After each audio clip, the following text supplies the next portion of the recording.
আলহামদুলিল্লাহ হামদান কাসীরা ওয়া সাব্বিহুহু বুকরাতাও ওয়া আসীলা। নাশহাদু আল্লা ইলাহা ইল্লাল্লাহু ওয়াহদাহু লা শারীকা লাহ ওয়া নাশহাদু আন্না সাইয়্যিদানা মাওলানা মুহাম্মাদান আবদুহু ওয়া রাসূলুহু।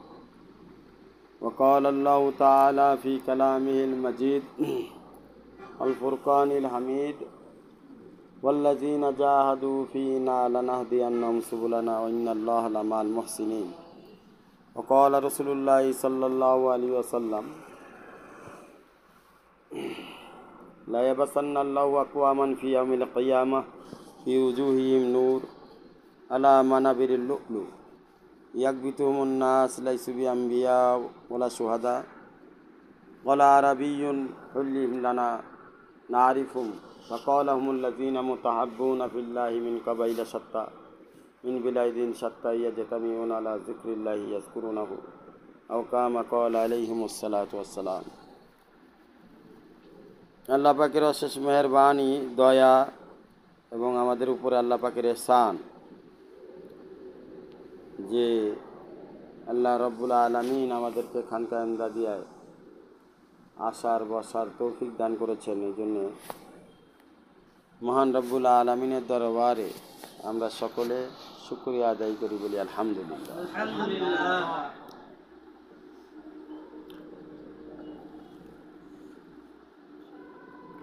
খানকাহ ইমদাদিয়া মারকাজুল হক খুদ্দামউদ্দিনের মাকসাদ, উদ্দেশ্য হলো পরিপূর্ণ দিন যেটা রাসূল সাল্লাল্লাহু আলাইহি ওয়াসাল্লাম নিয়ে এসেছিলেন। এই পরিপূর্ণ দিনের উপরে আমাদেরকে চলতে হবে। কোনো কিছুতে আমরা বাড়াবাড়িও করব না, কমাবেও না। রাসূল সাল্লাল্লাহু আলাইহি ওয়াসাল্লামের জিন্দেগিতে আল্লাহ রাসূল সাল্লাল্লাহু আলাইহি ওয়াসাল্লাম যে সকল কাজ করেছেন, দ্বীনের কাজ করতে গিয়ে আমাদের প্রত্যেকটা কাজের আঞ্জাম দিতে হবে। দাওয়াতের কাজ, তাবলীগের কাজ, কোরআন হাদিসের কাজ, তালিম তাআল্লুমের কাজ, জিকির আজকারের কাজ, এই সমস্ত মেহনত, ইসলাহ তারবিয়াতের কাজ, জিহাদের কাজ, সমস্ত কাজ এই মেহনতের অন্তর্ভুক্ত। সমস্ত কাজ আমাদেরকে করতে হবে। জিহাদ হচ্ছে 3 প্রকার। আল্লাহ রাসূল সাল্লাল্লাহু আলাইহি ওয়াসাল্লাম বলছেন, মান রাআ মিনকুম মুনকারান ফালিগাইয়িরহু বিয়াদিহি ওয়া ইল্লাম ইয়াস্তাতি ফাবিলিসানি ওয়া ইল্লাম ইয়াস্তাতি ফাবিকলবি। যদি তোমরা কোনো অন্যায় কাজ হতে দেখো, তাহলে আল্লাহ রাসূল সাল্লাল্লাহু আলাইহি ওয়াসাল্লাম বলতেছেন যে তোমাদের হাতে যদি শক্তি থাকে, ক্ষমতা থাকে, তাহলে তোমরা সেটা হাত দিয়ে প্রতিরোধ করো। আর যদি ক্ষমতা না থাকে, ফাবিলিসানি, জবান দ্বারা প্রতিহত করো। ওয়াইন্নাম তাস্তাতি, যদি এটাও না পারো তো অন্তরে মনে মনে ঘৃণা করো। জালিকা জাফুল ইমান, এটা ইমানের সর্বনিম্ন স্তর। তাহলে তা'মুরুনা বিল মারুফ ওয়া তানহাউনা আনিল মুনকার, মানুষকে নেক কাজের দিকে দাওয়াত দেওয়া এবং অন্যায় কাজ থেকে নিষেধ করা সমস্ত আম্বিয়া আলাইহিমুস সালাতু ওয়াস সালামের পার্ট অফ লাইফ ছিল। কি ছিল? পার্ট অফ লাইফ, জীবনের অংশ। আমরা আমাদের জীবনের অংশ বানাইছি কি? Part of life. বাড়ি করতে হবে, বিল্ডিং বানাইতে হবে, আমাদের জীবনের অংশ। এটা না হলে চলবে না। Part of life, mobile life লাগবে, দামি মোবাইল। এটা না হলে আমাদের জীবন চলবে না। একটা সুন্দরী বিবি লাগবে, পার্ট অফ লাইফ। বিবি ছাড়া সুন্দরী বিবি হতে হবে, তাও আবার দামি ঘরানালো হতে হবে।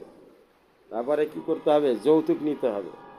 তারপরে ইত্যাদি ইত্যাদি, সুদ ঘুষ, দুনিয়ার মধ্যে দুনিয়াদারি করা, দুনিয়াকে প্রাধান্য দেওয়া, এটা আমাদের সর্বোপরি কথা হচ্ছে সব জায়গায় দুনিয়াকেই প্রাধান্য দেওয়া। এটা আমাদের পার্ট অফ লাইফ হয়ে গেছে। কিন্তু আম্বিয়া আলাইহিমুস সালাতু ওয়াস সালামের কাজ ছিল পার্ট অফ লাইফ, তা'মুরুনা বিল মারুফ ওয়া তানহাউনা আনিল মুনকার। তাদের পার্ট অফ লাইফ ছিল। এর অর্থ বুঝো? Part of life.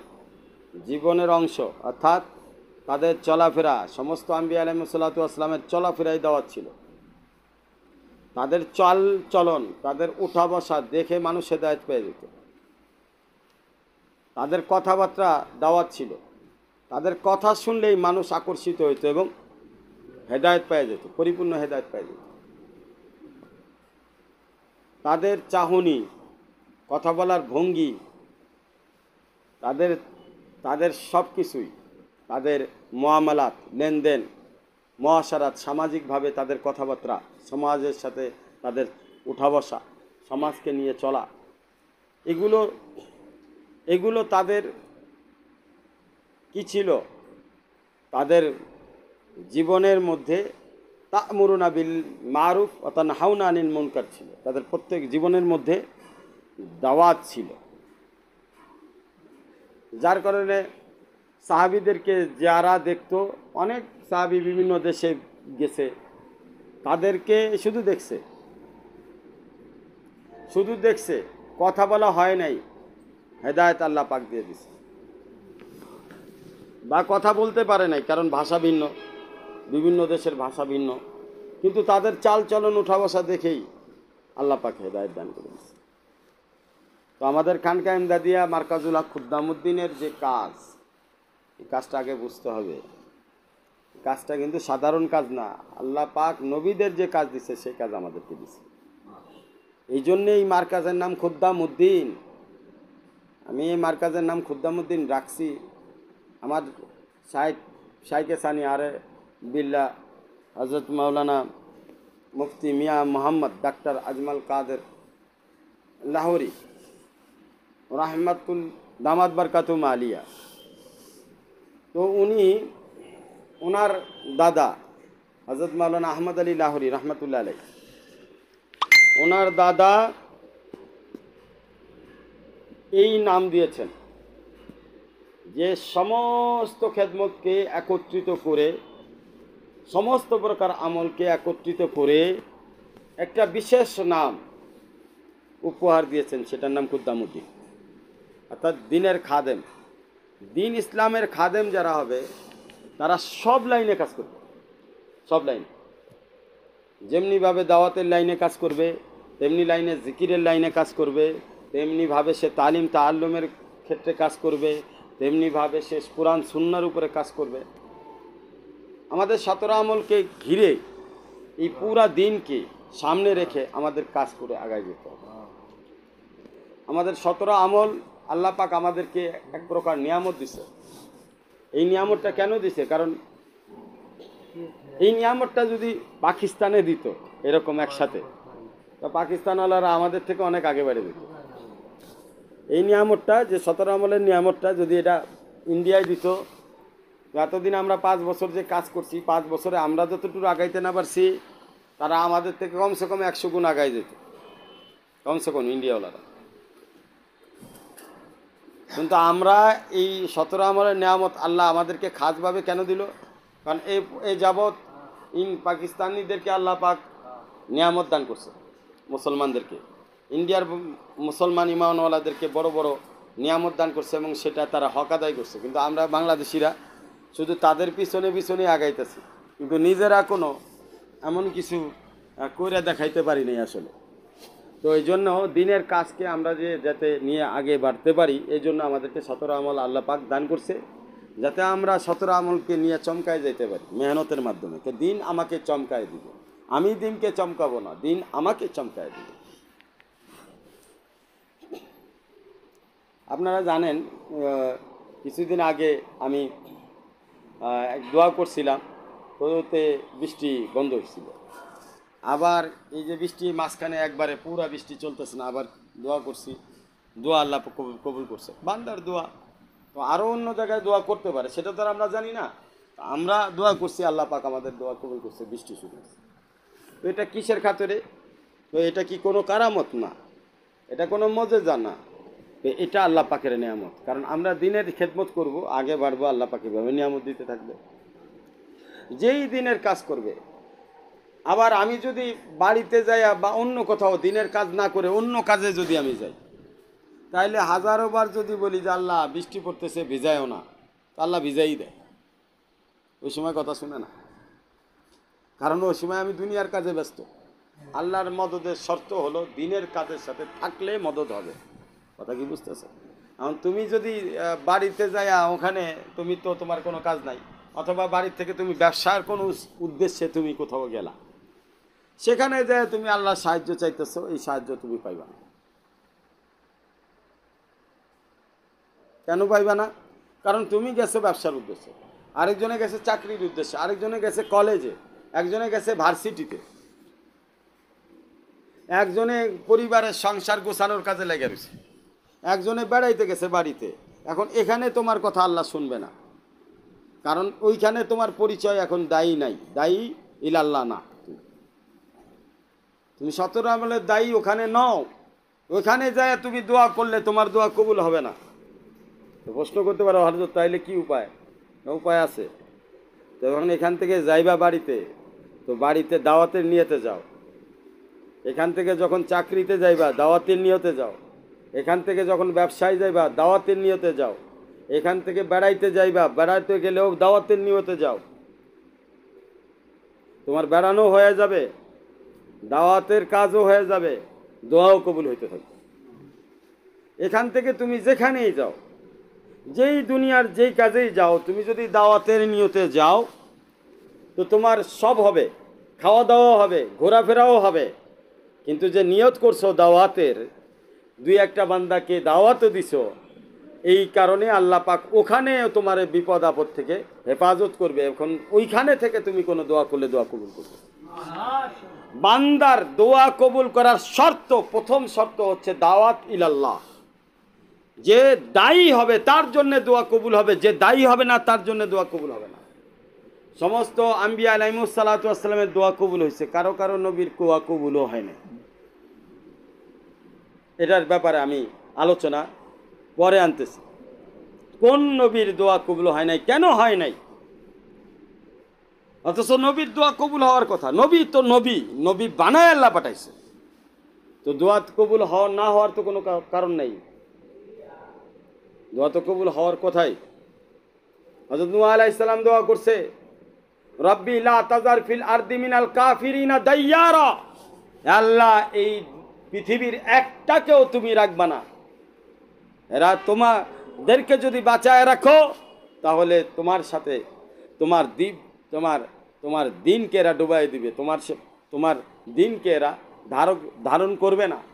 আল্লাহ নূহ আলাইহিস সালামের দোয়া কবুল করছে, কিস্তি বানানো হয়েছে এবং এক সমূলে নিষ্পাত করে দিচ্ছে। এভাবে ঘটনা ঘটছে, নবীরা হাত তুলছে, দোয়া কবুল হয়েছে। আবার কিছু নবী আছে দোয়া করছে, দোয়া কবুল হয় না। এটা কি নবীদের দোষ ছিল? না, নবীরা কোনো সময় দোষের ঊর্ধ্বে, ওনারা দোষ যুক্ত না, ওনারা দোষমুক্ত। কিন্তু আল্লাহ পাকের একটা উসুল আছে, নিয়ম আছে, জাবেতা আছে, রাবতা আছে, সিস্টেম আছে। তুমি সিস্টেম ছাড়া কিছু চাইতে পারো না। তুমি আল্লাহর কাছ থেকে যদি নিতে চাও তো প্রথম উসুল মনে রাখবা, এই যে আমাদের 17 আমলের মার্কাজ, এই 17 আমলের দাওয়াতকে নিয়ে সারা বিশ্বে যেখানেই তুমি যাও, সব জায়গায় তুমি দাওয়াতের নিয়েতে যাও, ইনশাআল্লাহ সেখানে আল্লাহ তাআলা সম্পূর্ণ ভিআইপি সম্মান আল্লাহ তোমাকে দান করবে। ভিআইপি ইজ্জত খালি নয়, সাথে সাথে তোমার যে প্রয়োজনগুলো আছে আল্লাহর কুদরতিভাবে আল্লাহ পাক তার নমায়েন্দা আছে, অদৃশ্য নমায়েন্দা, যাদেরকে ফেরেশতা বলা হয়, তাদের মাধ্যমে তোমাকে সাহায্য করবে। আল্লাহ পাক এই ওয়াদা কোরআনের মধ্যে করেছেন। আল্লাহ বলেছেন, ইন তানসুরুল্লাহ ইয়ানসুরুকুম ওয়া ইউসাব্বিত আকদামাকুম। ও আমার বান্দা, তুমি যদি আমার দ্বীনের সাহায্য করতে থাকো, আর আমিও আল্লাহর সাথে সাথে তোমার সাহায্য সহযোগিতা করতে থাকবো। ওয়া ইউসাব্বিত আকদামাকুম, এবং তুমি যেখানেই থাকো, যেভাবেই থাকো, সেই জায়গায় তোমার কদমকে মজবুত করে দিবে। আমার বাড়ি কোথায়? গোপালগঞ্জ। রাজ করতেছি এক হিসেবে, বাদশাহী করতেছি গাজীপুরে এসে। ভাই, এই বাদশাহী কে উপহার দিছে? আল্লাহ উপহার দিছে। কেন দিছে এটা তো আগে দেখতে হবে। কেন দিছে? এটার কারণ হলো নবীদের তরতিবের সাথে তরতিব মিলে গেছে। নবীরা দাওয়াতের কাজ নিয়ে ঘোরাফেরা করেছে, উঠা বসা করেছে। আমরাও সেই দাওয়াতের কাজ নিয়ে যদি ঘোরাফেরা উঠা বসা করি, তাহলে ইনশাআল্লাহ আমাদেরকেও আল্লাহ পাক এই রাজ মোহনী এই সম্মান আল্লাহ পাক আমাদেরকেও দান করবে। আপনি যেখানেই যাবেন, আপনার মাথার টুপি যেমনই হোক, আপনার শরীরের লেবাস যেমনই হোক, যদি আপনি কোরআন এবং হাদিসকে নিজের দিলের মধ্যে ধারণ করেন, এটার ধারক বাহক হন, এটার প্রচারক প্রসারক হিসেবে নিজের দায়িত্ব পালন করেন, তাহলে আপনি যেখানেই থাকেন না কেন, আল্লাহর ফেরেশতাদের মাধ্যমে আপনাকে আল্লাহ পাক সম্মানিত করবে। কিন্তু তার আগে আপনাকে বুঝতে হবে, বারবার অন্তরের মধ্যে দেখতে হবে আপনার নিয়ত সঠিক কি বেঠিক। কারণ আপনি যাইয়া পুরাটাই আনন্দ ফুর্তি করতেছেন, একটু আল্লাহ রসুলের খেয়াল করলেন না, তার মানে আপনার নিয়ত আসলে নাই। আপনি বললেন হযরতওয়ালা কি, আমি অফিসে সত্যিকারের অর্থেই নিয়ত করছিলাম দাওয়াতের, কিন্তু দিতে পারি নাই, এটা মিথ্যা কথা। সত্যিকার অর্থে যদি কোনো বান্দা অফিসে যাবে আর নিয়ত করবে যে আমি দাওয়াত, আমি আল্লাহর রসুলের দায়ী হিসেবে গেলাম, সে দাওয়াত দিবে না এমন হতে পারে না। সে বাসায় গেলে, সে আদালতে যাক, সে দুনিয়ার যেখানে ভ্রমণে যাক, ঘুরতে ফিরতে যাক, বিশ্বের যেখানেই যাক, যদি তার ভিতরে নিয়ত থাকে যে না আমি কোরআনের দায়ী, আমার উপরে কোরআনের ভার দেওয়া হয়েছে, তাহলে কিয়ামতের ময়দানে আমি আল্লাহ তাআলার সামনে আমাকে দাঁড় হইতে হবে এবং আল্লাহ পাক আমাকে জিজ্ঞেস করবে যে আমার হাবিব সাল্লাল্লাহু আলাইহি সাল্লামের রেখে যাওয়া দ্বীনের জন্য তুমি কি করেছো, তুমি কতটুকু কুরবানি করেছো, তুমি রেখে যাওয়া দ্বীনের জন্য নিজেকে কতটুকু স্যাক্রিফাইস করেছো, তুমি কতটুকু আসলে মেহনত করেছো, সেই দিন আমি উত্তর কি দিব। এই উত্তর দেওয়ার নিয়তে আল্লাহকে রাজি খুশি করার জন্য রসুলের সুন্নত তরিকায় রসুল যে কষ্ট করেছে, তায়েফের ময়দানে পাথরের আঘাত খেয়েছে, তার দাঁত মোবারক শহীদ হয়েছে, মাথায় পেরেকের আঘাত লেগেছে, যে রসুল সাল্লাল্লাহু আলাইহি ওয়াসাল্লাম এত কষ্ট করে আমাদের কাছে এই দ্বীন ইসলাম পৌঁছাইল, আমাদেরকে শরীরের ঘাম তো অন্তত ঝরানো দরকার সেই রসুল সাল্লাল্লাহু আলাইহি ওয়াসাল্লামের জন্য। সাহাবীরা শরীরের রক্ত বলিদান দিয়েছে, শহীদের সুধা পান করেছে, শহীদের সুধা পান করে তারা আমাদের কাছে মসজিদ মাদ্রাসা এবং এরকম দিনের বড় বড় নিয়ামতগুলো পৌঁছায় দিয়েছে। আমরা যদি সামান্য শরীরের ঘাম না ঝরাই, আমরা যদি সামান্য নিজেদের পকেটের কিছু অর্থ দিনের পথে খরচ না করি, যে আল্লাহ তাআলার রাস্তায় যদি একটু দাওয়াতের মেহনত আমরা না করি, তাহলে বলেন কাল কিয়ামতের ময়দানে তারা যখন আমাদেরকে প্রশ্ন করবে, আমাদের উত্তর দেওয়ার কিছু থাকবে না। লজ্জায় মাথা অবনত হয়ে যাবে এবং শরম সার হয়ে যাব এবং আমাদের কোনো উপায় থাকবে না জাহান্নাম ছাড়া। বন্ধুরা আমার, এই জন্য আল্লাহ তাআলা আমাদেরকে যে দায়িত্ব দিয়েছে, আমরা সকলেই দায়িত্ব পালন করবে ইনশাআল্লাহ।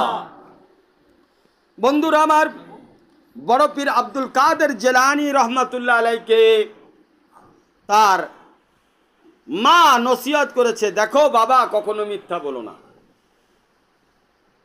তো মায়ের নসিহত, মিথ্যা বলো না, সর্বদা সত্য বলবা, এই সত্য কথা, এইটুক বলা, এই নসিহতটা সে এমনভাবে কবুল করছে যে বড় পীর আব্দুল কাদের জিলানী এই নসিহত কবুল করার কারণে এক ডাকাত দলের বিশাল বাহিনী তওবা করে হেদায়েতের রাস্তায় চলে আসছে। হযরত ইয়াকুব আলাইহিস সালাতু ওয়াস সালাম তার সন্তানদেরকে নসিহত করেছেন, হযরত লোকমান আলাইহিস সালাতু ওয়াস সালাম তার সন্তানদেরকে নসিহত করেছেন। বন্ধুরা আমার, আমরাও আমাদের সন্তানদেরকে নসিহত করব, একে অপরকে নসিহত করব। বিশেষ করে নসিহত যেটা আমাদেরকে কবুল করতে হবে, কখনো মিথ্যা কথা বলা যাবে না। যত কঠিন অবস্থায় হোক না কেন, সর্ব অবস্থায় সত্যবাদী থাকতে হবে। দ্বিতীয় নসিহত হলো নামাজ এবং রমজানের রোজার উপরে পাবন্দি থাকতে হবে। যত শরীর অসুস্থই থাক না কেন, যত বিপদ আপদ থাক নাই কেন, নামাজ ছাড়া যাবে না, কোনো অবস্থাতেই রমজানের রোজা ছাড়া যাবে না। তৃতীয় নম্বর নসিহত হলো কারো কাছে হাত পাতা যাবে না। নিজেদের সন্তানদেরকে শিখাইতে হবে এই সকল বিষয়।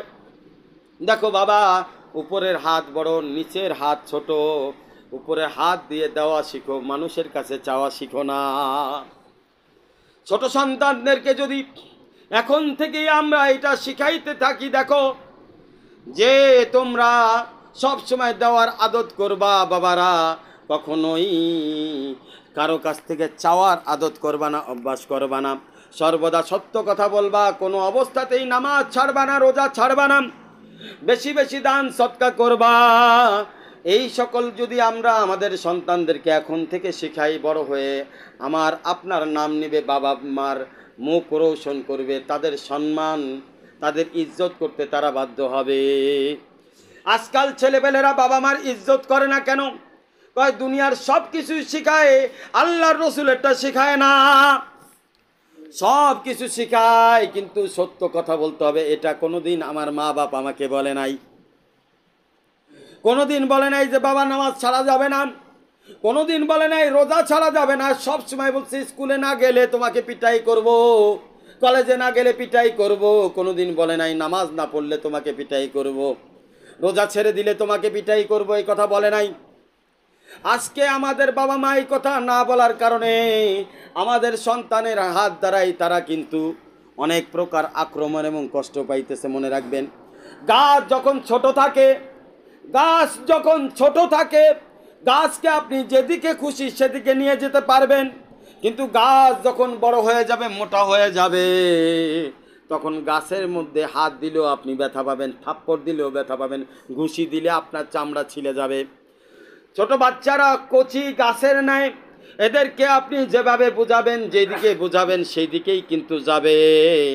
আজকালকে আমাদের খানকায় মার্কাজুল হক কুদ্দামউদ্দিন, খানকা ইমদাদিয়ায় যারা বিবাহ শাদী করেছেন, যাদের সন্তান হয়েছে, কারো 6 মাস, কারো 1 বছর, কারো 2 বছর, কারো 3 বছর, আপনাদেরকে বলবো বন্ধুরা আমার, আপনার সন্তানদেরকে এখন থেকেই আদর্শবান ছেলে হিসেবে গড়ে তুলুন। আদর্শবান ছেলে কারা? যারা নবীর আদর্শে আদর্শী। কেমন আদর্শ? আপনার ছেলের মধ্যে এমন গুণ ঢুকান যেন সে জীবন দিয়ে দিবে, মিথ্যা কথা না বলে। এমন গুণ তাদের মধ্যে প্রবেশ করান, জীবন দিয়ে দিবে যেন নামাজ না ছাড়ে। এমন গুণ প্রবেশ করায় দেন, জীবন দিয়ে দিবে, রোজা ছাড়বে না। এমন গুণ প্রবেশ করান, জীবন দিয়ে দিবে, আল্লাহর সাথে অংশীদার করবে না, শিরিক করবে না, তৌহিদে বিশ্বাসী থাকবে, একত্ববাদে বিশ্বাসী থাকবে। জবানটাকে এমন বানায়া দেন, যখনই কথা বলবে সুবহানাল্লাহ বলতে থাকে, যখনই কথা বলবে আলহামদুলিল্লাহ বলতে থাকে, যখনই কথা বলতে থাকে আল্লাহ আল্লাহ বলতে থাকে। আলহামদুলিল্লাহ, আমার ছেলে আজমাল কাদের আহমদের প্রশংসা আমি আপনাদের সামনে করি। আমার ছেলে খাওয়ার আগে বিসমিল্লাহ বলে, খাওয়ার শেষে আলহামদুলিল্লাহ বলে, একদিনও ভুলে না, একদিনও ভুলে না। আমার ছেলে যখনই কথা বলে আল্লাহ আল্লাহ আগে বলবে, তারপরে কথা বলবে, কথা শেষ হয়ে যাবে আবার আল্লাহ আল্লাহ বলবে। আমার ছেলে আলহামদুলিল্লাহ প্রত্যেকটা সময় জবানের মধ্যে জিকির থাকে, আল্লাহ পাকের শুকরিয়া। আল্লাহ পাক তাকে এইভাবে নির্বাচন করেছে, কিন্তু তার জন্য আমাকে একটু কষ্ট করা লাগছে। আমার ছেলের সামনে আমি কখনো আমার বিবির সাথে হাসাহাসি করি না। যতক্ষণ আমি বিবির সাথে কথা বলি ততক্ষণ আমি সুবহানাল্লাহ আলহামদুলিল্লাহ আল্লাহর কথা বলতে থাকি। আমার ছেলে, আমি যখন খাইতে বসি, খাওয়ার সময় আমার কাছে এক ধরনের মুন স্টোন আছে, ওই স্টোন আনার পরে স্টোনগুলো ছেড়ে ওই স্টোনগুলো রাখি, খাই, আর ওই এক একটা দানা পরে বিসমিল্লাহ পড়তে থাকি। এক একটা দানা আমি রাখি আর বিসমিল্লাহ আর দুরূদ শরীফ, আল্লাহ হাওলা ওয়ালা কুওয়াতা ইল্লা বিল্লাহ, লা ইলাহা ইল্লা আনতা সুবহানাকা ইন্নী কুনতু মিনাজ জালিমিন পড়তে থাকি। এটা দেখে আমার মেয়েও অভ্যস্ত হয়ে গেছে, এটা দেখে আমার ছেলেও অভ্যস্ত হয়ে গেছে। এখন আমি না থাকলেও ওরা যখন খায়, আব্বা যেহেতু খাওয়ার সময় তসবিহ গুনতো, তাহলে আমারও এই কাজ করা লাগবে, খাওয়ার সময় তসবিহ গুনা লাগবে। তো আমার সন্তানও খাওয়ার সময় তসবিহ গুনে ওইভাবে নিয়ে সবাই তো ওরকম অত কালেমা মুখস্থ হয় নাই, আলহামদুলিল্লাহ আলহামদুলিল্লাহ পড়তে থাকে, বিসমিল্লাহ বিসমিল্লাহ পড়তে থাকে। বন্ধুরা আমার, আপনি যদি চান আপনার সন্তানকে 100% নামাজি বানাবেন, তাহলে সন্তানের সামনে আপনাকে নামাজ পড়তে হবে, সন্তানের সামনে নামাজ পড়তে হবে, বিবির সামনে নামাজ পড়তে হবে। বিবি এবং স্বামী স্ত্রী যখন আপোষে কথা বলবে তখন আল্লাহর নাম বেশি বেশি বলতে হবে। আপনি যদি আমল না করেন আর যদি নসিহত করেন, এই নসিহত যায় বঙ্গোপসাগরে পড়বে, আপনার ছেলের অন্তরের সাগরের মধ্যে এই নসিহত কোনো কাজে আসবে না। সমস্যা হলো আপনারা সবাই পরে নসিহত করা খুব ভালো জানেন, কিন্তু আপনাদের নসিহত আপনাদের ছেলেরাই কবুল করে না, আপনার মেয়েরাই কবুল করে না, আপনার সন্তানেই কবুল করে না। কারণ কি? কারণ আপনি সঠিক বাবা হতে পারেন নাই, সঠিক মা হতে পারেন নাই, সঠিক আল্লাহর বান্দা হতে পারেন নাই, সঠিক আল্লাহর বান্দি হতে পারেন নাই। আজকে যদি আপনি এখনো না বুঝেন, এই ছেলে যখন বড় হবে আর এই ছেলের অভ্যাস যদি খারাপ হয়, কালকে এই ছেলের অভ্যাসগত কারণেই হোক ও আপনার উপরেই সবার আগে আক্রমণ করে বসবে। কারণ কি? অভ্যাসগত কারণ। কি কারণ? যার চুরির অভ্যাস হয়, যদি কোথাও চুরি না করতে পারে, ঘরের মুরগি চুরি করে খায় বেলায়। বউ কয় যে তুমি ঘরের মুরগি চুরি করলা, এটা তো এমনি, তুমি তো চোর, আমি জানি। কয় আমারও অভ্যাস হয়ে গেছে যে চুরি না করতে পারলে ভালো লাগে না, এই জন্য ঘরের মুরগি চুরি করে মনটারে সান্ত্বনা দিলাম। বন্ধুরা আমার, আপনার সন্তানকে যদি এখন থেকে মানুষ না করেন, তাহলে একদিন সময় আসবে আপনার সন্তান আপনার উপরে অভ্যাসগত কারণে আক্রমণ করে বসবে। সেই দিন আমাকে বলবেন, অথবা বড় কোনো আল্লাহওয়ালার কাছে যায় বলবেন আমার সন্তান কথা শুনে না। আমি বলে দিলাম এইটার কারণ আপনি নিজেই। সন্তান লালন পালন কখন থেকে করতে হয়? সন্তান লালন পালন মায়ের গর্ভ থেকে করতে হয়। যখন থেকে সন্তান হওয়ার বীর্য মায়ের রেহেম রিসিভ করে, তখন থেকেই আপনার লালন পালন করা শুরু করতে হয়। তখন থেকেই বাবা মা দুইজনেরই দিনের প্রতি আকৃষ্ট হতে হয়, কোরআন তেলাওয়াত করতে হয়, যাতে সন্তান গর্ভে থেকে কানের মধ্যে শুনতে থাকে। ওই সন্তান যখন দুনিয়াতে আসবে, গর্ভে শুনেছিল বাবা মা কোরআন তেলাওয়াত করেছে, ঠিক ওই কোরআন তেলাওয়াত যখন আবারও করবে, তো সন্তান তখন তার তো একটা মন আছে, কথা বলতে পারতেছে না, তখন আপনাদেরকে দেখে আল্লাহ পাকের কাছে শুকরিয়া আদায় করবে যে আল্লাহ, আমি অবলা ছিলাম, আমি কিছুই জানতাম না, তোমার মেহেরবানি, যদিও আমি কথা বলতে পারতেছি না, আমার এই যোগ্যতা নেই, আমি নবজাত শিশু, আমার মায়ের কোরআন তেলাওয়াত, আমার বাবার কোরআন তেলাওয়াত, আমার মায়ের তসবিহ, আমার বাবার তসবিহ, আমার মা যখন নামাজ পড়তো তসবিহ করতো, আমার বাবা যখন নামাজ পড়তো তসবিহ করতো, এই সব কিছু আমি শুনেছিলাম, দেখি নাই, আর এখন দুনিয়াতে এসে আমি দেখতেছি।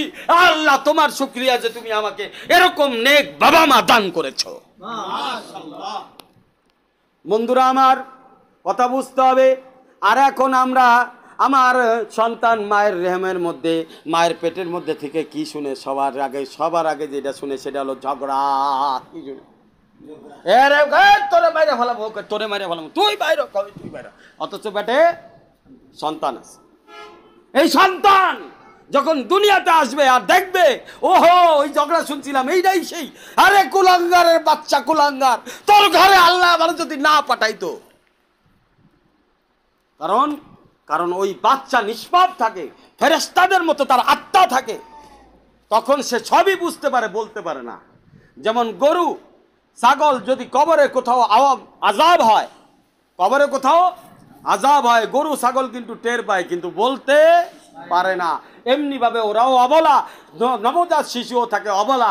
যখন সে জন্ম নিয়ে দেখে যে পেটের মধ্যে ছিলাম, তখনও ঝগড়া বিবাদ শুনেছি, আর এখন বাইরে হওয়ার পরেও কি ঝগড়া বিবাদ। এই কুলাঙ্গারের ঘরে আল্লাহ তুমি আমারে পাঠাইছো, আল্লাহ তুমি আমারে বাঁচাও, এদের আক্রমণ থেকে আমাকে বাঁচাও। সে বারবার মনে মনে যতবার আপনারা ঝগড়া করেন, ততবার আল্লাহর কাছে দোয়া পেশ করতে থাকে।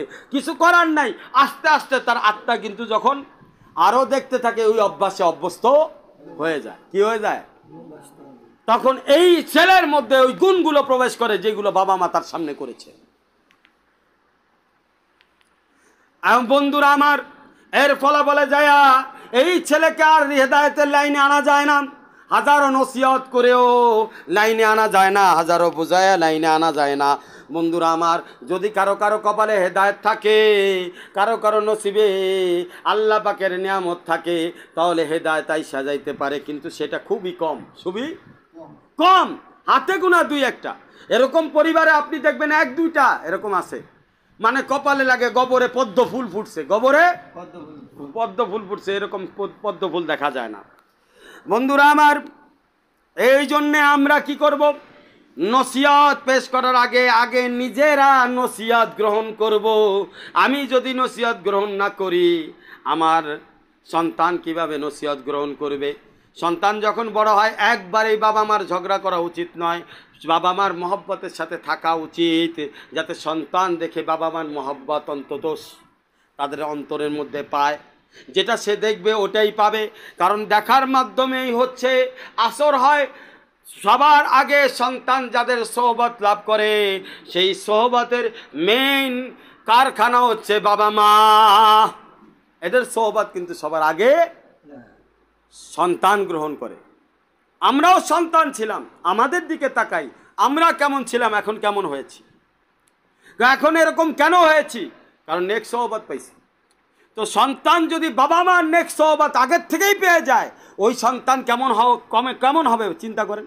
বড় হইলে কেমন হবে? অনেক বড় আল্লাহওয়ালা হবে, অনেক বড় আল্লাহওয়ালি হবে।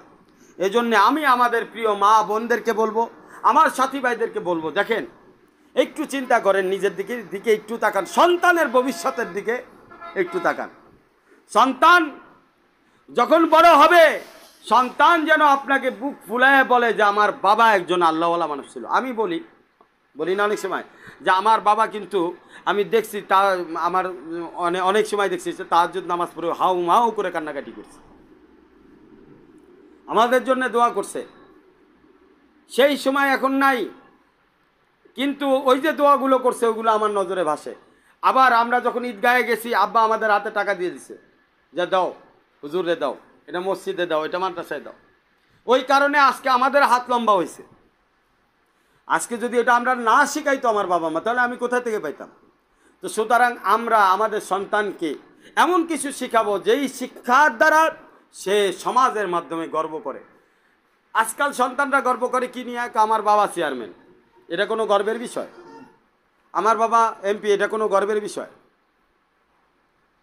যদি সন্তান বলতো যে না আমার বাবা আমাকে কোরআন শিক্ষা দিছে, আমাকে নামাজ শিক্ষা দিছে, আখলাক চরিত্র শিক্ষা দিছে, তাহলে এটা আমাদের গর্বের বিষয় ছিল। যেই ওই জিনিসটাই গর্বের বিষয় যেটা আল্লাহর কাছে গ্রহণযোগ্যতা পায়, যেটা আল্লাহর কাছে গ্রহণযোগ্যতা নাই, দুনিয়ার মানুষের কাছে গ্রহণযোগ্য, ওইটা কোনো গর্বের বস্তু নয়। এই জন্য দেখা গেছে বাপের চেয়ারম্যান ছেলে হয়েছে নেশাখোর, বাপের চেয়ারম্যান ছেলে হয়েছে ধান্দাবাজ, বদমাইশ, নারীখোর। কথা ঠিক কইছি কিনা? ঘুষখোর, মদখোর, আফিমখোর, গাঁজাখোর। কেন হয়েছে? কারণ এটা এই চেয়ারম্যান মেম্বার হওয়াটা এটা কোনো আখলাক চরিত্রের বুনিয়াদি ভিত্তি না। বুনিয়াদি ভিত্তি হচ্ছে কোরআন, বুনিয়াদি ভিত্তি হচ্ছে সোহবত, বুনিয়াদি ভিত্তি হচ্ছে আল্লাহ ওয়ালাদের নেক নজর। এইগুলো যদি আপনি না পান, আপনি আপনার সন্তানদেরকে কি বোঝাবেন? আল্লাহ ওয়ালাদের দাম কেন? এই কারণেই যে দাম, আমি আপনাদেরকে সন্তান কিভাবে লালন পালন করাবেন সেইগুলো আপনাদেরকে শিখাই দিচ্ছি। আপনি আপনার বিবির সাথে কেমনে আচরণ করবেন আমাদের কাছ থেকে শিখতেছেন, বাবা মার সাথে কেমনে আচরণ করবেন আমাদের কাছ থেকে শিখতেছেন। আমরা কোরআন হাদিসের ফ্যাক্টরি, এখান থেকে আপনারা উৎপত্তি হচ্ছেন, এখান থেকে আপনাদের তৈরি করা হচ্ছে। এই ২২ দিনের ২২ হিসেবে আস্তে আস্তে এমন ফুল পরিস্ফুটিত হবে যার সুগন্ধ সারা দুনিয়াতে ছড়ায়া যাবে ইনশাআল্লাহ। বন্ধুরা আমার কথা খেয়াল করতে হবে। মনে করেন যদি নেক্সট সোহবত না হয়, খারাপ সোহবত গ্রহণ করেন, বড় পীর আব্দুল কাদের জিলানী রহমতুল্লাহ আলাইহি বলে যে নেক আমলের থেকেও নেক্সট সোহবতের দাম বেশি। নেক আমলের থেকেও নেক্সট সোহবতের দাম বেশি। কারণ আপনি যদি একা একা আমল করেন, আপনার যদি বন্ধু বান্ধব খারাপ থাকে, তো এই আমল বেশি দিন টেকসই হবে না। On time glass, on time plate, এই অন টাইম গ্লাস আর প্লেটের মতো আপনার আমল হবে। কারণ আপনার আমল লং টাইম গ্লাস আর প্লেটের মতো হবে না। কারণ কি? কারণ আপনি নেক্সট সোহবত গ্রহণ করেন নাই, না কইরা আপনি নিজে নিজে আমল করতেছেন আল্লাহ ওয়ালা হওয়ার জন্য বটে, ঠিক আছে মানলাম, কিন্তু আপনার বন্ধু বান্ধবের মহল খারাপ হওয়ার কারণে এই আমল বেশি দিন টেকসই হবে না, অন টাইমের মতো হবে। কারণ ওরা আপনাকে খারাপ দিকে টেনে নিয়ে যাবে, বেশিক্ষণ আপনি আপনাকে ধরে রাখতে পারবেন না। আপনি দেখেন টেস্ট করে। আমি যে কথাগুলো বলি নিজেরা একটু টেস্ট করেন। আর কারো কারো টেস্ট করা আছে, যাদের টেস্ট করা আছে তারা ফিরে আসেন, ফিরে আসেন। কারণ নজর ঢুঁড়তি হে, নজর ঢুঁড়তি, নজরও তালাশ করে, নজরও শুধু হাত পাও তালাশ করে না, কানও তালাশ করে সুন্দর কোনো সুর শোনার জন্য, নজরও তালাশ করে সুন্দর কোনো সুন্দরী দেখার জন্য, সৌন্দর্য দেখার জন্য, জবানও তালাশ করে কারোর সাথে কথা বলার জন্য, হাত পাও তালাশ করে, ঠিক তেমনি ভাবে নজরও তালাশ করে। নজরের পিছনে নজর লাগে, নজর লাগে, নজরের আগেও নজর লাগে, সামনে থেকে নজর লাগে, পিছন থেকে, ডাইনে থেকে, বামে থেকে, উপর থেকে, নিচে থেকে নজর লাগে। কারণ নজর নিজেই নজর তালাশ করে, নজর নিজেই কারো নজরের মুখাপেক্ষী। যেমন পেট ভাতের মুখাপেক্ষী, পেট ভাত না খাইলে পেট চলে না। নজর আরো কারো নজর না পড়লে এই নজরেরও নজরের কাম চলে না। নজরের কাম চালানোর জন্য আরো কারো নজরের দরকার তার হয়। যখন সে নেক নজর না পায় তো খারাপ বন্ধু বান্ধবের খারাপ নজর তাকে ধরে বসে, ঘিরে বসে এবং গিলে ফেলে,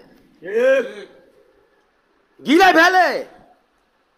বন্ধু আমার, এই জন্য বড় পীর আব্দুল কাদের জেলানী বলছে, তুমি যত আমলই করো, সমস্ত আমলের রাজা হচ্ছে আল্লাহ ওয়ালাদের সোহবত। তার কাছে কিছুক্ষণ যায় বসে থাকো, কথা বলো না, উনি বললেও বললো না, না বললেও বললো না, সোহবতে নজর লাগাও, তার চোখের চোখ লাগাও। যখন তিনি কথা বলে তার দিলের সাথে দিল লাগাও। তোমার ধ্যান থাকতে হবে, ওনার শায়েকের নিয়ত থাকতে হবে, শায়েকের পাশে বসে তুমি আল্লাহকে দেখতেছো, শায়েকের পাশে বসে তোমার আল্লাহর সাথে কথাবার্তা হচ্ছে, শায়েকের পাশে বসে তুমি আল্লাহর নূরের আলোয় আলোকিত হয়ে তার নূরের সোহবত গ্রহণ করতেছো।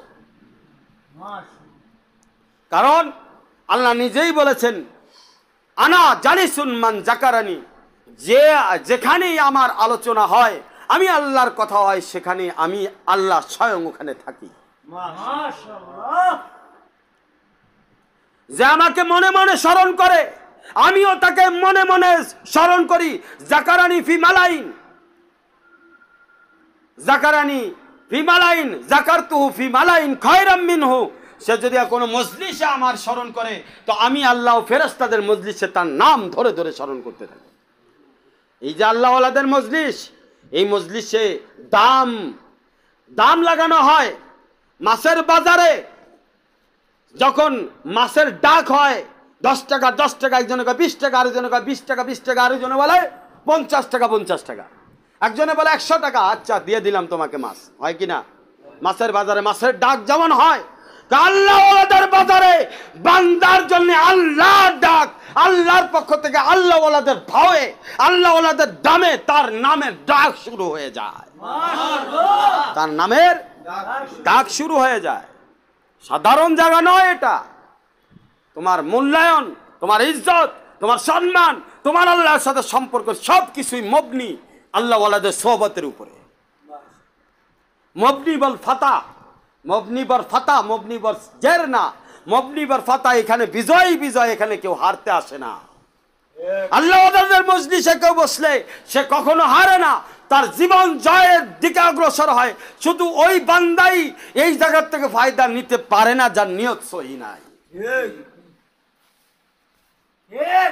যার নিয়ত সহি নাই।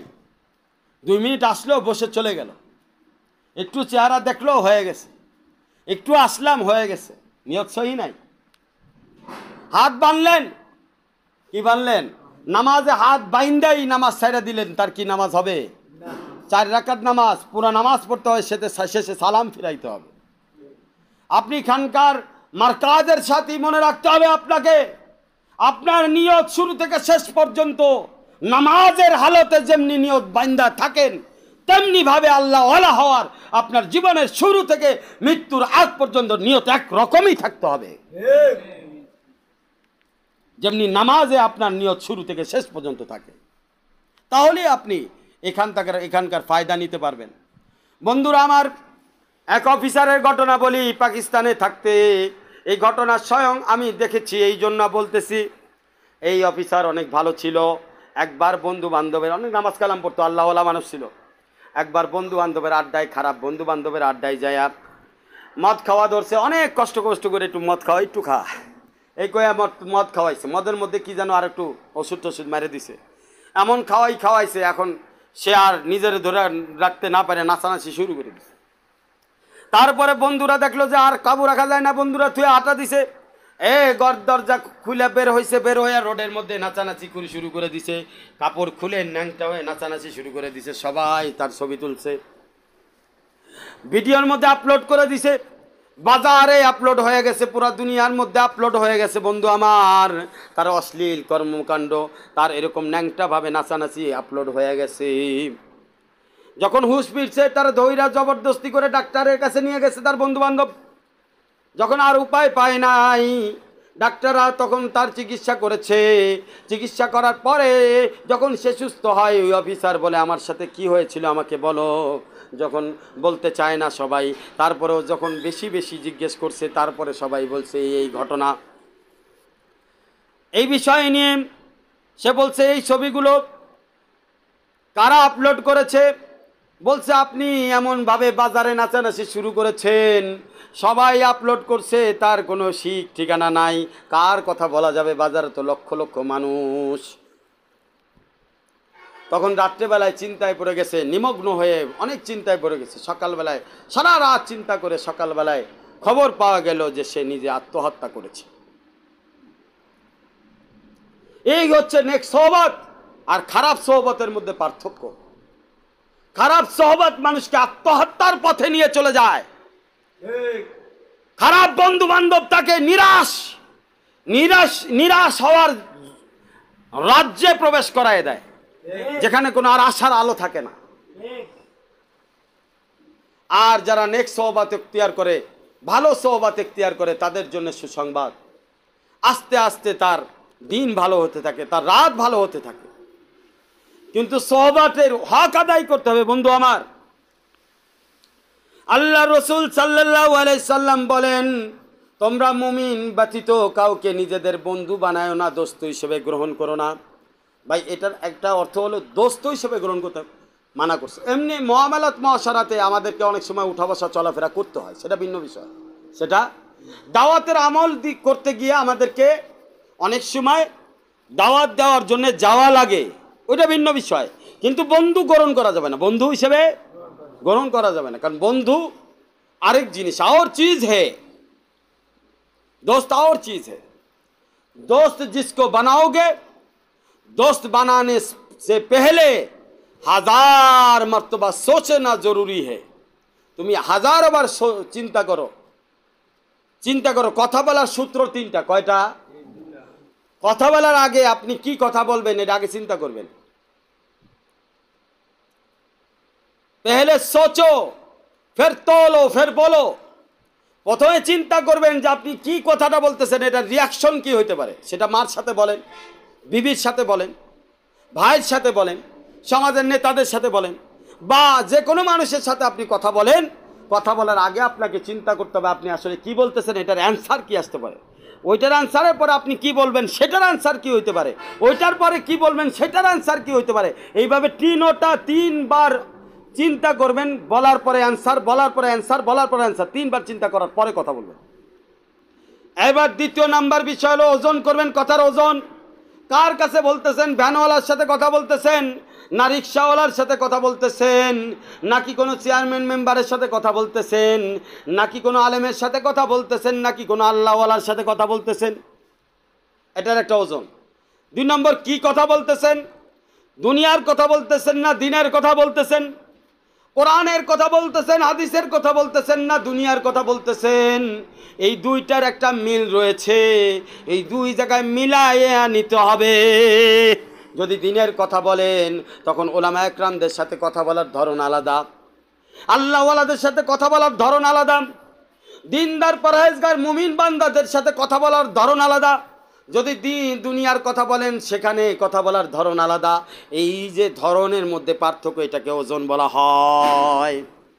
এটাকে দাড়িপাল্লা বলা হয়। আপনি আপনার কথাটাকে দাড়িপাল্লার মধ্যে রাখেন। যেই দাড়িপাল্লার আপনার কথাটার মধ্যে ওজন কত, এই কথাটা নিবে কিনা, কথাটা খাবে কিনা। যেমন দোকানদারের কাছে যখন আপনি কোনো কিছু দামাদামি করেন, দোকানদার চিন্তা করে আমি কত দাম বললে কাস্টমার এটা খাবে, আবার কাস্টমার চিন্তা করে আমি কত দাম বললে দোকানদার আমাকে এই মালটা দিবে। সে উভয়ভাবে চিন্তা করে দুইজনেই কথা বলে, কথা ঠিক কিনা? ঠিক তেমনিভাবে আপনি কথা বলার ওজন করবেন এইভাবে, সেটা যার সাথেই কথা বলেন, যতক্ষণ পর্যন্ত আপনার ভিতরে ওজন না আসবে সমাজে আপনি গ্রহণযোগ্যতা পাবেন না, সমাজে আপনি বড় পজিশনে যাইতে পারবেন না, দিনের ক্ষেত্রেও আগাইতে পারবেন না, দুনিয়ার ক্ষেত্রেও আগাইতে পারবেন না। 3 নম্বর বিষয় হলো, তারপরে আপনি বলবেন, বলার সময় কথাগুলো নরম থাকতে হবে, মুখে হাসি থাকতে হবে, রসুলের সুন্নত, আর কথার মধ্যে নরম থাকতে হবে। হযরত মূসা আলাইহিস সালাতু ওয়াস সালামকে যখন আল্লাহ পাক ফিরআউনের কাছে পাঠায়, তখন আল্লাহ পাক মূসা আলাইহিস সালামকে বলে দিয়েছিল, যদিও ফিরআউন আমার নাফরমানি করতেছে, নিজেকে খোদাই দাবি করেছে, তুমি যাচ্ছ দাওয়াত দেওয়ার জন্য, তুমি অবশ্যই তোমার ভাষাকে মিষ্টি বানাইবা, কথাকে নরম করবা, দিনের কথা বলবা। হতে পারে তোমার নরম কথা শুনে, মিষ্টি কথা শুনে তার অন্তর কবুল করতেও পারে। এই জন্যে তুমি কোনো অবস্থাতেই তোমার ক্ষমতার পাওয়ার দেখাইও না। কারণ মূসা আলাইহিস সালাম এক ঘুষি দিয়া কিপ্তিরে মারিয়া ফেলছিল, এক ঘুষি দিতে মরে গেছে, বুঝে আইছে? এক ঘুষিতে, যে যার এক ঘুষিতে মরে যায়। মূসা আলাইহিস সালাম এর হাতের পাওয়ার কত ছিল? একবার মাদিয়ান নামে এক শহরে গেছিল, ওখানে কুয়া ছিল, এই কুয়াটার উপরে ঢাকনাটা সরাইতে 40 জন লোক লাগে। 40 জন মিলে ঢাকনা সরায়, তাও পুরাটা সরাইতে পারে না, কোনো রকম একটু সরাইতে পারে। পুরা সরাইতে গেলে 3, 40, 120 জন লোক লাগে। আর সেখানে মূসা আলাইহিস সালাম এক হাত দিয়ে ঢাকনা সরাই ফেলছিল। এইরকম ক্ষমতাওয়ালা ব্যক্তি রে যদি ফেরাউন উল্টাপাল্টা কথা বলে, তো এক ঘুষি দিলে তো ফেরাউন মরে যাবে, বুঝো নাই? ফেরাউন রে এক ঘুষি দিয়ে ফেরাউন বাঁচবে? মূসা আলাইহিস সালামের কাছে আজরাইল আলাইহিস সালাতু ওয়াস সালাম আইছিল, সালাম দেয় নাই, দিছে এক ঘুষি, আজরাইলের চোখ পুড়ে গেছে, চোখ খুইলা পড়ে গেছে। আজরাইল চোখ নিয়ে আল্লাহর কাছে গেছে, ঝুলতে ঝুলতে, আল্লাহ কয় কি হয়েছে? কয় তোমার এই বান্দা মূসা আমারে মাইরালছে, একবারে ঠাটা মাইরালছে। কয় কেমনে? কয় ঘুষি দিছে একেবারে আমার চোখ শুদ্ধা গেছে গা। কয় আচ্ছা সালাম দিছিল না? আমার মন আসিল না। আমার নবী ওখানে সালাম না দিয়ে গেলি কেন? যা চোখ লয়ে যা, ঠিক করে দিলাম, যা আর সালাম দিয়ে বল আমি সাক্ষাতের জন্যে বসে আছি। তো মূসা আলাইহিস সালাম এর কাছে সালাম দিয়ে গেল। সালাম দেওয়ার পরে পরিচয় দিল যে আপনি কেউ আজরাইল। ও ভুল হয়ে গেছে, আপনি আগে বলবেন তো আপনি আজরাইল, আমি তো মানুষ রূপে গেছিল। তো মানুষ, মূসা আলাইহিস সালাম ভাবছিল এটাও মানুষ, তো বিয়াদবি করছে যে আপনার জান নিতে আইছি, কি নিতে আইছি। মূসা আলাইহিস সালাম চিন্তা করছে এই মানুষে আমার জান লইব, মানুষে আমার জান লইব, এই চিন্তা করে দিছে ঘুষি। যা বেটা তুই জান লওয়ার লেগে আইছিস, তুই আগে তোরে বাঁচাই বেটা। এখন ওই যে আজরাইল আসলে ও তো বুঝে নাই, পরে কইছে আমি আজরাইল, আমি আসছি আল্লাহর পক্ষ থেকে, আল্লাহ আপনাকে নিতে আসছে। তো বন্ধুরা আমার, এই জন্যে আল্লাহ পাক তাম্বি করে দিছে, সতর্ক করে দিছে, ও মূসা তোমার ফেরাউনের কথা শুনলে অনেক সময় শরীরের মধ্যে আগুন জল দাউ দাউ করবে। আমাদের সাথীরা অনেক সময় দাওয়াত দিতে গেলে শরীর জ্বলা শুরু করে, কি যে উল্টাপাল্টা কথা কয়, তাই না? হ্যাঁ ভাই, দাওয়াতের নিয়ম হচ্ছে তোমার ক্ষমতা এখানে দেখানো যাবে না। তোমার ক্ষমতা এখানে, তুমি আল্লাহর কাজ করতেছো, আরে আল্লাহ তো তোমার দেখতেছে তুমি যে দাওয়াত দিচ্ছ। তোমার যে বিপরীত ব্যক্তি তোমার সাথে খারাপ ব্যবহার করতেছে, এটা ওকে আল্লাহ দেখতেছে। সুতরাং এখানে তুমি যে সবর করতেছো, ধৈর্য ধরতেছো, এই ধৈর্য ধরার জন্য তোমার সম্মান বাইরে যাবে আল্লাহর কাছে। বন্ধুরা আমার, নেক্সট সোহবত এর ব্যাপারে আল্লাহ রসুল বলেছে, নেক্সট সোহবত ছাড়া কোনো কাজ হবে না। এই জন্য নেক্সট সোহবত গ্রহণ করতে হবে। আল্লাহ রসুল সাল্লাল্লাহু আলাইহি সাল্লাম একবার বলেন, কামেল মুমিন ছাড়া তুমি কাউকে বন্ধু বানাবে না। সাহাবীরা বললেন, ইয়া রাসূলুল্লাহ, কামেল মুমিন কারা, আমরা কেমন ভাবে চিনব? আল্লাহ রসুল বলে দিলেন, চিনার উপায় একটাই, যখন তুমি আল্লাহর নাম নিবা সে তোমাকে সাহায্য করবে, সহযোগিতা করবে। কি করবে? তুমি, সে যদি কামেল মুমিন হয়, তুমি আল্লাহর নাম নেওয়ার সাথে সাথেই তোমার সহযোগিতা করবে। কিরকম বলি, তুমি মনে করো তুমি আর বন্ধুরে বলতেছো দোস্ত চলো খানকায় যাই, না পরে যাবো না, ক্যারাম বোর্ড খেলে নি, এ তোমার কামেল মুমিন বন্ধু না, এর বন্ধু বন্ধু বানানো যাবে না। কারণ তুমি আল্লাহর নাম নিয়েছ আর সে ক্যারাম বোর্ডের নাম নিয়েছে, বেয়াদবের সীমা ছাড়াই গেছে সে, এটা জাহান্নামে সবার আগে যাবে। এই জায়গায় আল্লাহ কোর্ট ধরবে তাকে, যে তোরা বলছিল খানকায় যাওয়ার জন্য তুই ক্যারাম বোর্ডের কথা বললি কিভাবে। এই জায়গায় কোর্টে, এই কোর্টেই সে জাহান্নামে যাবে, এই কোর্টেই সে জাহান্নামে যাবে। কারণ একটা বান্দারে সে আল্লাহ থেকে সরাই নিয়ে গেছে। কি নিয়ে গেছে? সে খানকায় যাইতে চায়, তুমি তারে আরো, তুমি না যাও, তুমি মোটর সাইকেলে তারে কি করবা? আগাই দিবা। কথা ঠিক কিনা? তুমি তারে ক্যারাম বোর্ডে নিয়ে গেছো, খেলার জায়গায় বন্ধু বান্ধবের আড্ডায় নিয়ে গেছো। এই কোর্টটা তোমার জন্য ভয়ঙ্কর কোর্ট।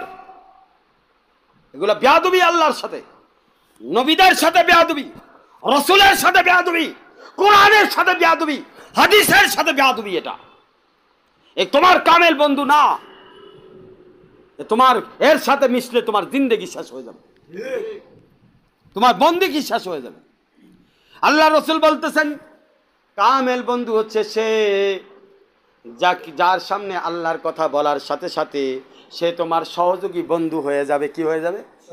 দোস্ত চলো, আমারও যাওয়ার নিয়ত ছিল না, তুমি যখন বললা চলো আমি যাই। তার যত জরুরি কাজই থাক সাথে সাথে সে নিয়ে রিসিভ করে তাকে কি আল্লাহর কাজে পৌঁছায় দেবে। সেটা যে কোনো জায়গায় হোক, পৌঁছায় দিয়া বলবে। তার যদি কোনো ব্যস্ততা থাকে, যে দোস্ত আমার ব্যস্ততা আছে, একটু কি আছে, তুমি যাও, আমি আসতেছি, কাজটা শেষ করে এখন আসতেছি, তুমি ঘাবড়াও না, থাকো, আমি তোমার নিয়ে যাবো। যাতে তার মনটাও না ঘাবড়ায়, তার মনটাও যাতে না ঘাবড়ায়। এ হচ্ছে কামেল বন্ধু, এ হচ্ছে কামেল বন্ধু। আল্লাহ রসুল বলতেছে, আমার কথা না, আল্লাহ রসুল পরিচয় দিচ্ছে কামেল বন্ধু হচ্ছে সে যে তুমি আল্লাহর নাম নেওয়ার সাথে সাথে সে কি করবে? তোমার সহযোগিতা করবে। আর যদি সে কামেল বন্ধু না হয়, তুমি আল্লাহর নাম নিবা, সে তোমাকে কি করবে? আল্লাহ থেকে দূরে সরাই দিবে। আল্লাহ থেকে সে, তার থেকে তুমি দূরত্ব রাখো। একে তুমি, সে তোমার ভাই হোক, বন্ধু হোক, বাবা হোক, মা হোক, মেয়ে হোক, ছেলে হোক, যেই হোক, এ তোমার কামেল বন্ধু না, এ তোমার জীবন নষ্ট করবে। বন্ধু আমার, এইটা আমি কোথা থেকে বললাম? আল্লাহ রসুলের হাদিস থেকে এটা স্পষ্ট। দেখেন, আমি আল্লাহ রসুল আরেকটা হাদিসে বলেছেন যে নেক সোহবাত আর খারাপ সোহবাতের মধ্যে পার্থক্য হলো এইটা। নেক সোহবাত হলো খুশবুর দোকানের মতো। তুমি যদি কোনো খুশবুর দোকানে যাও, হয় তুমি ওই খুশবু কিনবা, তা না হলে খুশবু ওই দোকানদার তোমারে লাগাইয়া দিবে। যদি এটাও না হয়, খুশবুর দোকানে থাকার কারণে খুশবু তোমার শরীরে খুশবুর ঘ্রাণ আসতে থাকবে, অথবা সে খুশবুর আতর তোমার শরীরে লাগাই দিবে, অথবা তোমাকে কোনো কিছু গিফট করবে। তা কিছু না হলেও খুশবু তোর ঘ্রাণ তো তোমার নাকে আসবে। আর খারাপ সোহবতের উদাহরণ দিয়ে আল্লাহ রসুল বললেন, খারাপ সোহবত হলো এমন, যেমন কোনো কয়লার দোকান, যেমন গরম তেমন ধোঁয়া তেমন ছাই উঠতেছে, যেমন গরম তেমন ধোঁয়া তেমন ছাই উঠতেছে। কোথায়? কয়লার দোকানে। এখন তুমি ওখানে যদি কিছু না পাও, জামা কাপড় যদি গোছায়ও নাও, তারপরেও সাইড থেকে বাঁচার কায়দা নাই, সাইজে উঠতেছে, এটা তোমার শরীরে লাগবেই। বন্ধুরা আমার, খারাপ বন্ধু বান্ধবের ছাই তোমার শরীরে প্রভাব বিস্তার করবে। ছাই তো বুঝতেছো? ছাই মানে ওদের যে ভিতরে খারাপ যে চিন্তা ভাবনা, ওইটা তোমাকে অ্যাটাক করবে। তুমি চইলা দেখো, একদিন একটা নাটক দেখবা, খারাপ নাটক দেখবা, যে রাত্রেবেলা ঘুম হইতেছে না, ওইগুলোই তোমার চোখের সামনে ভাসতেছে। ভালো একটা ফিল্ম মনে করে, এরকম যে অনেকে খারাপ ফিল্ম দেখে, এই ফিল্মগুলো দেখবা যে ওই সকল জ্ঞান দেন তোমার ভিতরে ঘুরতেছে। বন্ধুরা আমার, অনেকের নেশা এমন হয়ে যায়, সারা রাত নাটক দেখতে দেখতে চলে যায়, নামাজের খবর থাকে না, জিকিরেরও খবর থাকে না। এটা কি প্রভাব পড়লো কিনা? অথচ নামাজে পড়তে গেলে ঘুম আসে, ফিল্ম দেখতেছে ঘুম আসে না। নাটক দেখতেছে, ঘুম আসে না। তো এটা কি হইলো? খারাপ জায়গায় গেলে দেখো ঘুম আসে না, এখানে শয়তান তোমাকে কতটা প্রভাবান্বিত করছে যে তোমার নামাজের খবর নাই, নামাজ কাজা হয়ে গেল, অথচ নাটক ছাড়া যাবে না, ফিল্ম এটা দেখতেই হবে। নাউজুবিল্লাহ মিন জালিক। বন্ধুরা আমার, এর থেকে বাঁচো। খারাপ বন্ধু আর খারাপ নাটক একই জিনিস। বন্ধুদের সাথেও সারা রাত পার হয়ে যায়। কি হয়ে যায়? বন্ধুদের সাথে সারা রাত, অথচ খানকায় 1 ঘন্টা টাইম দিতে শরীরের মধ্যে জ্বালা ধরে, দিল বসতে চায় না, মন বসতে চায় না। কারণ কি? শয়তান ওই জায়গাটারে সুন্দর করে দেখাইছে তোমার ভিতরে। দ্বিতীয় কারণ কি? তোমার ওইভাবে তুমি ওইটারও একটা নেশাগ্রস্ত হয়ে গেছো। কি যেমনিভাবে মানুষ সিগারেটের পরে আস্তে আস্তে আস্তে আস্তে গাঁজা খায়া নেশা যখন হয়ে যায় ওইটা ছাড়া যেমন বাঁচে না, তেমনিভাবে খারাপ সঙ্গ যখন বেশি এখতিয়ার করে ওইটা সে এত সহজে ত্যাগ করতে পারে না, কারণ ওটাও একটা নেশায় পরিণত হয়ে যায়।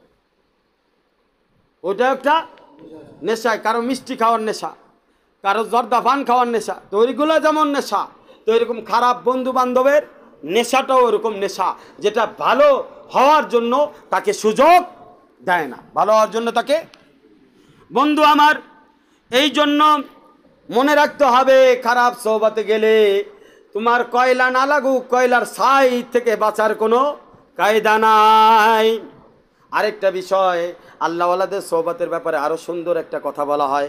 সেটা হলো, যদি তুমি ধুপির কাছে কাপড় দাও, ধুপির কাছে কাপড় ধোয়া হয়েই যাবে। কাপড় ধোয়া আজকে না হোক কালকে হবে, কালকে না হোক পরশু হবে। কাপড় ধোয়া আল্লাহওয়ালাদের সোহবতে যারা আসা যাওয়া করে, আপনাদের টেনশন নাই, আপনাদের অন্তর ধোয়া হয়েই যাবে। আপনাদের অন্তর ধোয়া আজকে না ধোয়া হোক কালকে ধোয়া হয়েই যাবে, কালকে ধোয়া না হোক পরশুদিন ধোয়া। আপনার কাজ কি? সোহবতে থাকেন।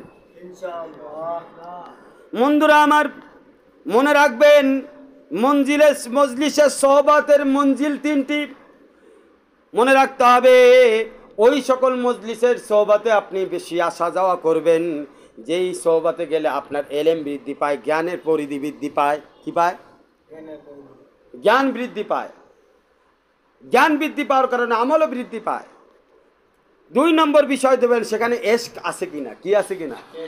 এশক না থাকলে শুধু এলেম দিয়ে কাজ হবে না। শুধু এলেম দিয়ে জ্ঞান বৃদ্ধি হবে বটে, আমল হবে না। এশকে হাকিকি মানুষকে আমলের দরজায় পৌঁছায়া দেয়, বেলায়েতের উচ্চা মাকামে পৌঁছায়া দেয়, আল্লাহর মহব্বতের আলা তরিন দরজাতে আল্লাহ পাক তাকে উন্নতি করে দেন, যদি সেই মজলিসে এশকের কাইফিয়াত থাকে, এশক থাকে। কি? গ্যাস তো আছে, গ্যাস তো আগুন মাগার নাই। সারা জীবন গ্যাস জ্বললো, চুলা গরম হইল না। চুলা গরম,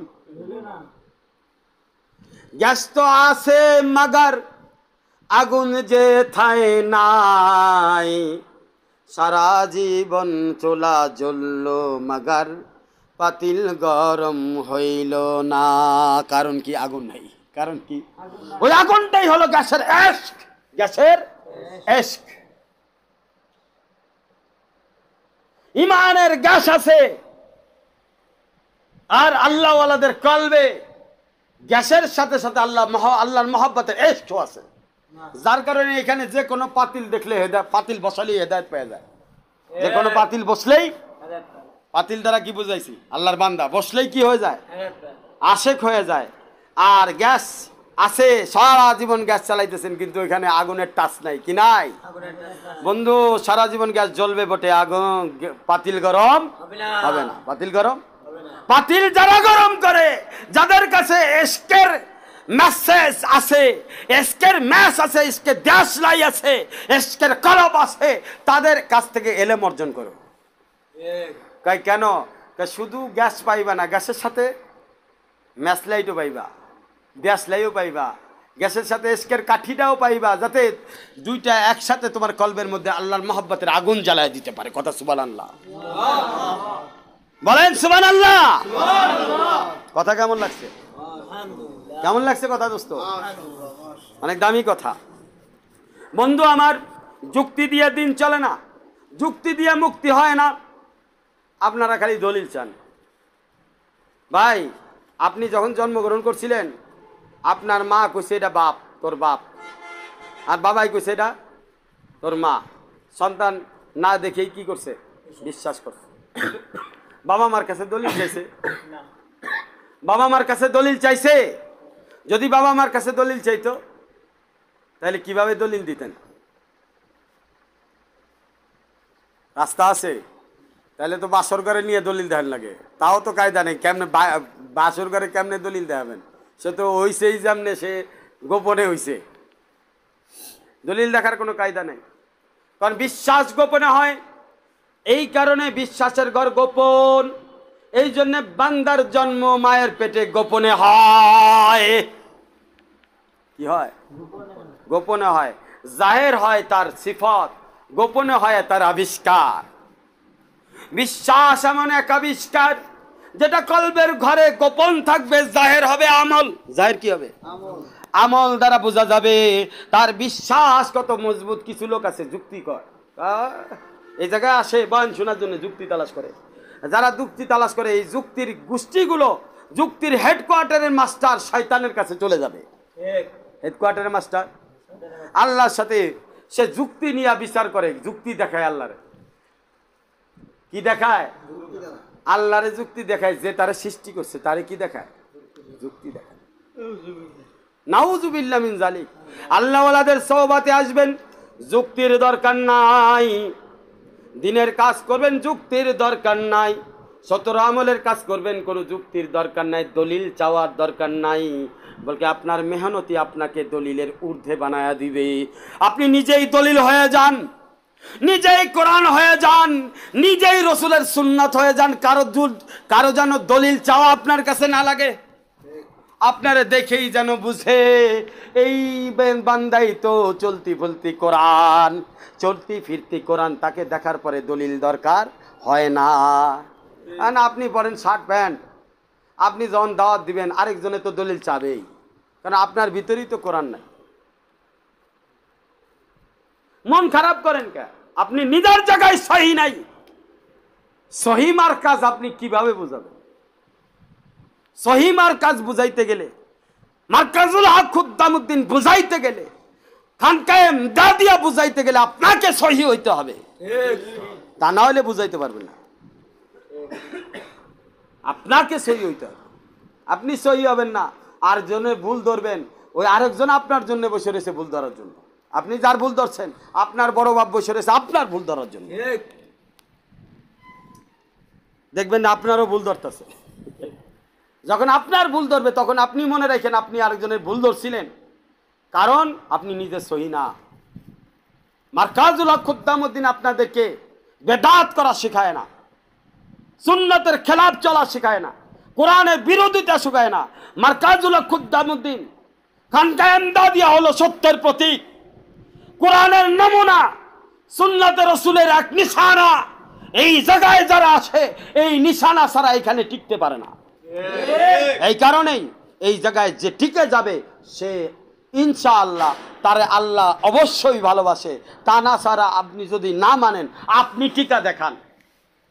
আপনি যদি বাপের বেটা হন, মৃত্যুর আগে খানকায়ে এমদাদিয়া মারকাজুল হক খুদ্দামউদ্দিনের টিকা দেখা, তাইলে বুঝমু তুই কেডা। টিকা দেখা, তুই টিকতে পারলে মাইনা যাবো, টিকতে পারবি না। একটু দাইনার থেকে বান করবি, নিজে একটু বেশি বুঝবি, এই মার্কাজে তুই টিকতে পারবি না। এটা আমার দোয়া, এটা আমার দোয়া। এই মার্কাজে অন্তত তোরে কবুল করবে না। এই জায়গায় তুই যা হয় তাকে হইতে পারো, দুনিয়া চা দুনিয়া লয়ে জাগা, তোর মতো বান্দার আল্লাহর দরকার নাই। নিজের মন মতো চলবা, আর এই খানকায়ে এমদাদিয়ার নাম বেচা কিয়ামতের ময়দানে সাফায়াত লাভ করবা, এটা হবে না। এই জায়গায় সাফায়াত লাভ করতে হলে, এই জায়গায় তোমাকে পরিবর্তন করতে হলে তোমার যুক্তির ঊর্ধ্বে বিশ্বাস নিয়ে আগাইতে হবে। যুক্তির ঊর্ধ্বে মির্জা গালিব বলেন 3টা গুণ যার ভিতরে আছে। 1 নম্বর হলো নিগাহে বুলন্দ হো জিসকি, সুখন দিল নওয়াজ হো উসকি, सोजे से दिल पूर हो जिसकी उसको दोस्त বানাও।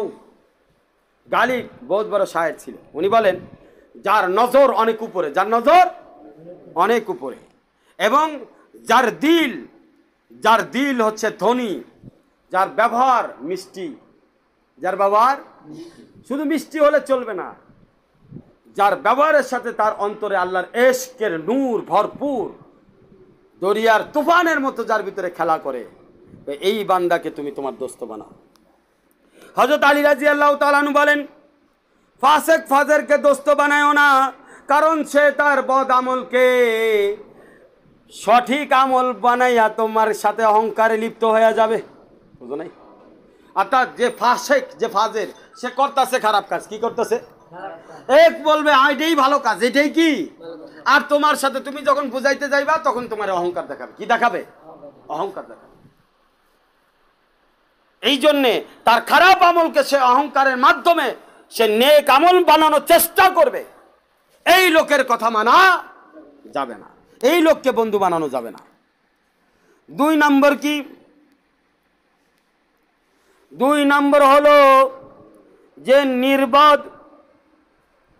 নির্বোধকে কোনো সময় দোস্ত বানাইবা না, কারণ নির্বোধ তার জ্ঞান নাই, সে তোমার উপকার করতে গিয়া ক্ষতি করে ফেলবে, নিজেও বিপদে পড়বে।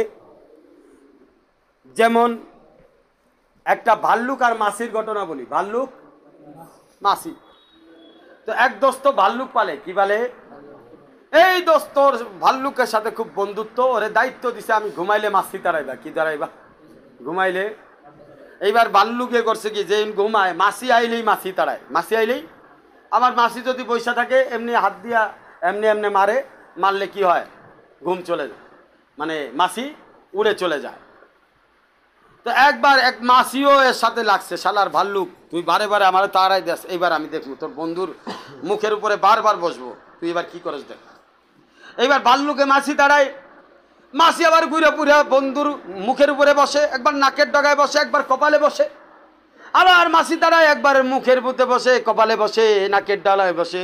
এইভাবে যখন বারবার বসতেছে, বারবার বসার কারণে ভাল্লুকের রাগ উঠে গেছে। মানুষ তো বারবার একটা কাজ করলে রাগ উঠে না? ভাল্লুক আমার লোকে খেলা ধরছস, এইবার তোর কলিজা শ্বাস করে লাইছে। ভাল্লুকের নিচে এক পাথর দিয়া দিছে বাড়ি। মাছি তো মরছে, কিন্তু বন্ধু আর পৃথিবীতে নাই। তো এরকম নির্বোধ বন্ধু যদি তুমি বানাও, কর্জ নেওয়ার কথা কইয়া তোমার পিঠেই সুরা ভোক দিবে। তোমারে কইছে দোস্ত কিছু টিয়া দাও, দোস্ত তোমার লোকে ব্যবসা করি, তোমার অমুক তমুক করে দিব, এই হবে সেই হবে, গুনায় দিছে 5 তলা ফ্ল্যাট হয়ে যাবে, 10 তলা বিল্ডিং হয়ে যাবে। এমন বন্ধুরে দিলা ম্যানেজার বানায়া। এই বন্ধু হলো নির্বোধের বাপ। নির্বোধ খালি নির্বোধ না, এত গেছেই তোমারে সুদ্ধা নিয়ে গেছে। তুমি বাসের দোকানদারে বানাইছো বন্ধু দাওয়াতের কথা কইয়া, এই বন্ধু তোমার কাছ থেকে কর্জ নিছে, আজকেও নিছে, কালকেও নিছে, আর দেওয়ার নাম নাই। তুমি বন্ধু বানাইছো এমন কাউরে, যেই বন্ধু সময়কালে তোমার দিকে এমন চেহারা দেখাইছে, যেই চেহারা তুমি দেখার ইচ্ছা কখনো করো নাই। এই জন্যে সুইজা বন্ধু বানাইতে হয়। বন্ধু আমার, নির্বোধরে বন্ধু বানানো যাবে না। নির্বোধের সাথে বন্ধুত্ব বানাইতে গেলে বিপদ। আমি আরেকটা ঘটনা বলি। একটা হলো জলের প্রাণী, একটা হলো স্থলের প্রাণী। দুই জিনিস, কথা ঠিক কিনা? কয়টা জিনিস?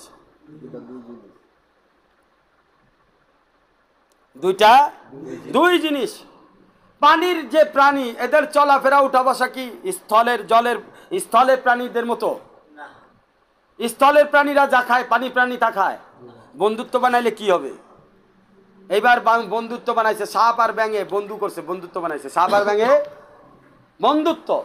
এখন দুইজনের সাথে দুইজনের রশি বান্ধা দিছে। সাপের মনে পড়লে ব্যাঙ আসে, ব্যাঙের মনে পড়লে সাপে আসে। ঠিক আছে? আর সাপেও চালাক, ব্যাঙেও চালাক।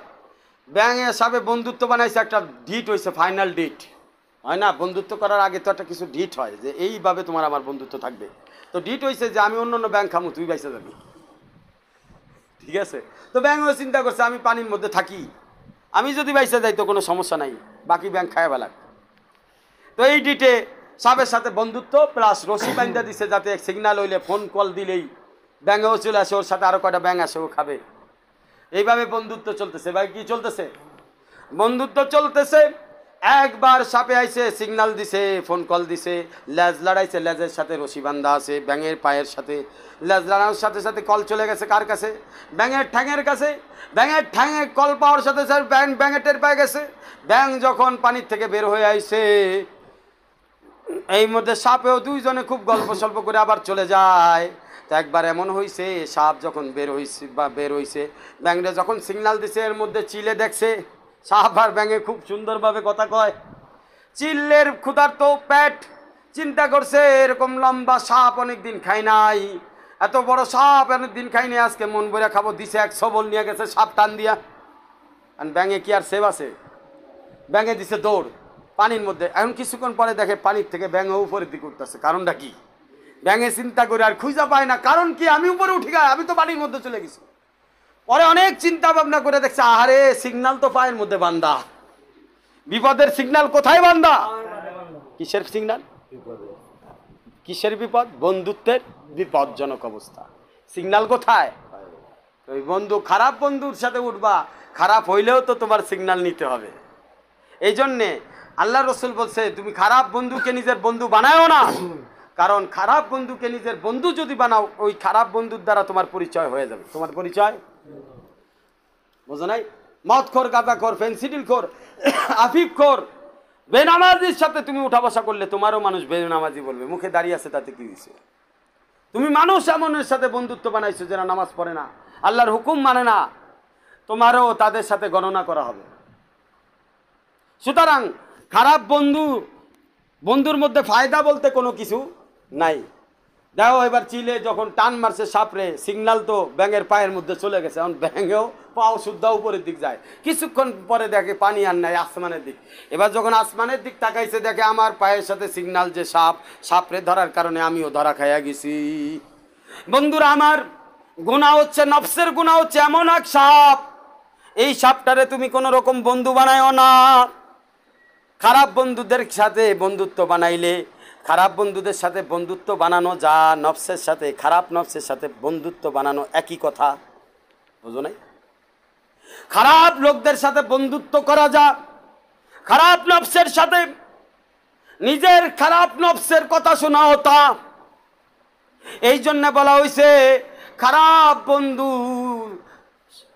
বন্ধুর সঙ্গ রঙ্গলীলা, খারাপ কাজ করার থেকেও খারাপ, গুনাহ করার থেকেও খারাপ। কারণ এইটার সাথে জাহান্নামের কানেকশন আছে। জাহান্নামের চিল যখন আক্রমণ করবে, ওই খারাপ বন্ধুটাকে যখন জাহান্নামে নিবে, তখন তুমি ব্যাঙও বাঁচতে পারবা না। তুমি ব্যাঙও, কারণ তুমি অনেক খারাপ কাজের সাক্ষী হয়ে গেছো। সে অনেক জায়গায় গুনাহ করছে, জেনা করছে, অনেক জায়গায় গান গাইছে, অনেক জায়গায় হারাম খাইছে, অনেক জায়গায় মানুষের ক্ষতি করছে। তুমি তার সাথে সাথে থাইকা তার সাক্ষী হইছো, এই জন্য তুমি বাঁচতা না। কারণ তোমার সাক্ষী কেরা মাফ করবে? আমি তো তোমার সাক্ষী মাফ করতে পারবো না। তুমি যে অন্যায় করছো, আরো 10 জনের সাক্ষী ছিল, সেগুলো কোথায় যাবে? এই যে রশি লাগাইছো না, এটাই তো সেই সিগন্যাল। বন্ধু আমার, এই জন্য খারাপ বন্ধুকে বন্ধু বানানো যাবে না। এর আসর পরে ভ্রমর যখন ফুলের সোহবতে যায়, ফুল তাকে মধু দেয়। আর কিছু মাছি আছে গুয়ের পোকের উপরে বসে, গুয়ের উপরে বসে, আসে না? কিছু মাছি আছে গুয়ের উপরে বসে, গুও তারে সোহবত দেয়। কি দেয়? গুও তারে কি দেয়? সোহবত দেয়। কিসের সোহবত? আর কিছু বলা লাগবে? যেই সোহবতের কথা কইলে নাক ধরা লাগে, নাক মুখে রুমাইল দেওয়া লাগে, খুশবু লাগান লাগে। মৌমাছি দেখবা পায়খানার বাথরুমে, যে বাথরুমগুলো খোলা, ওইখানে দেখবা অসংখ্য মৌমাছি গুয়ের পোকের সাথে সোহবতে লিপ্ত আছে। আর ওই সোহবতে সে দুর্গন্ধময় পাও নিয়া মানুষের জন্য রোগ সংক্রামক করার কাজে লাগতেছে। এই দিক দিয়ে মৌমাছি ভ্রমরা এই ফুলের সোহবতে যায়, মধু আইনা মানুষের রোগ মুক্তির কারণ হইল।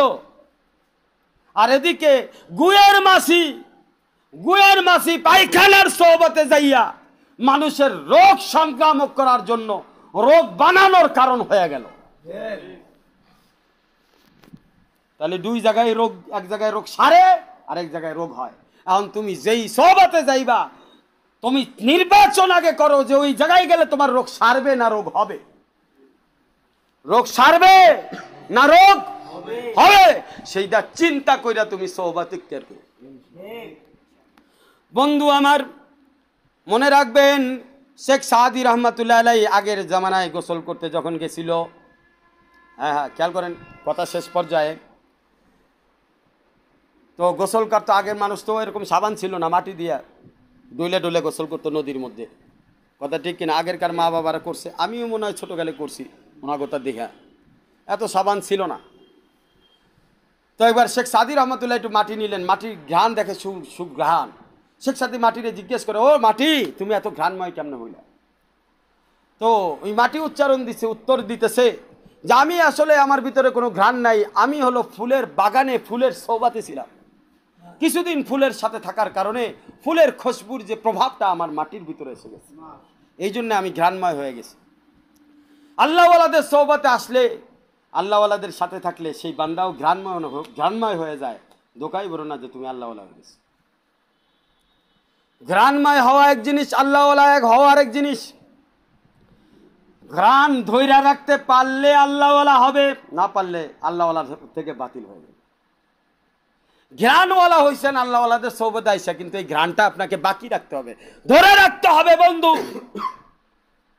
যতক্ষণ পর্যন্ত এই ঘ্রাণ আপনি ধরে রাখতে পারবেন না, আপনি আল্লাহওয়ালা হয়ে হিসাবে থাকতে পারবেন না। মৃত্যুর আগ পর্যন্ত এই ঘ্রাণকে আপনাকে ধরে রাখতে হবে। আরেকটা বিষয় আপনাদেরকে বলতেছি, ময়লা পরিষ্কার হয় দুইভাবে, একটা হচ্ছে পানির দ্বারা, একটা হচ্ছে সূর্যের আলোর দ্বারা। চোখের পানির দ্বারা বান্দার গুনাহ ধুয়ে যায়, আর আল্লাহওয়ালারা হচ্ছে সূর্যের নাই, তাদের সওবাতের দ্বারাও আল্লাহ পাক গুনাহ মাফ করে দেয়। হুমুল জুলাসা লা ইয়াশকা জালিসুহুম, হাদিসের মধ্যে আসছে আল্লাহওয়ালাদের সওবাতে যারা যায় তারা কখনো দুর্ভাগ্য হয় না, তাদের ভাগ্য সৌভাগ্য হয়।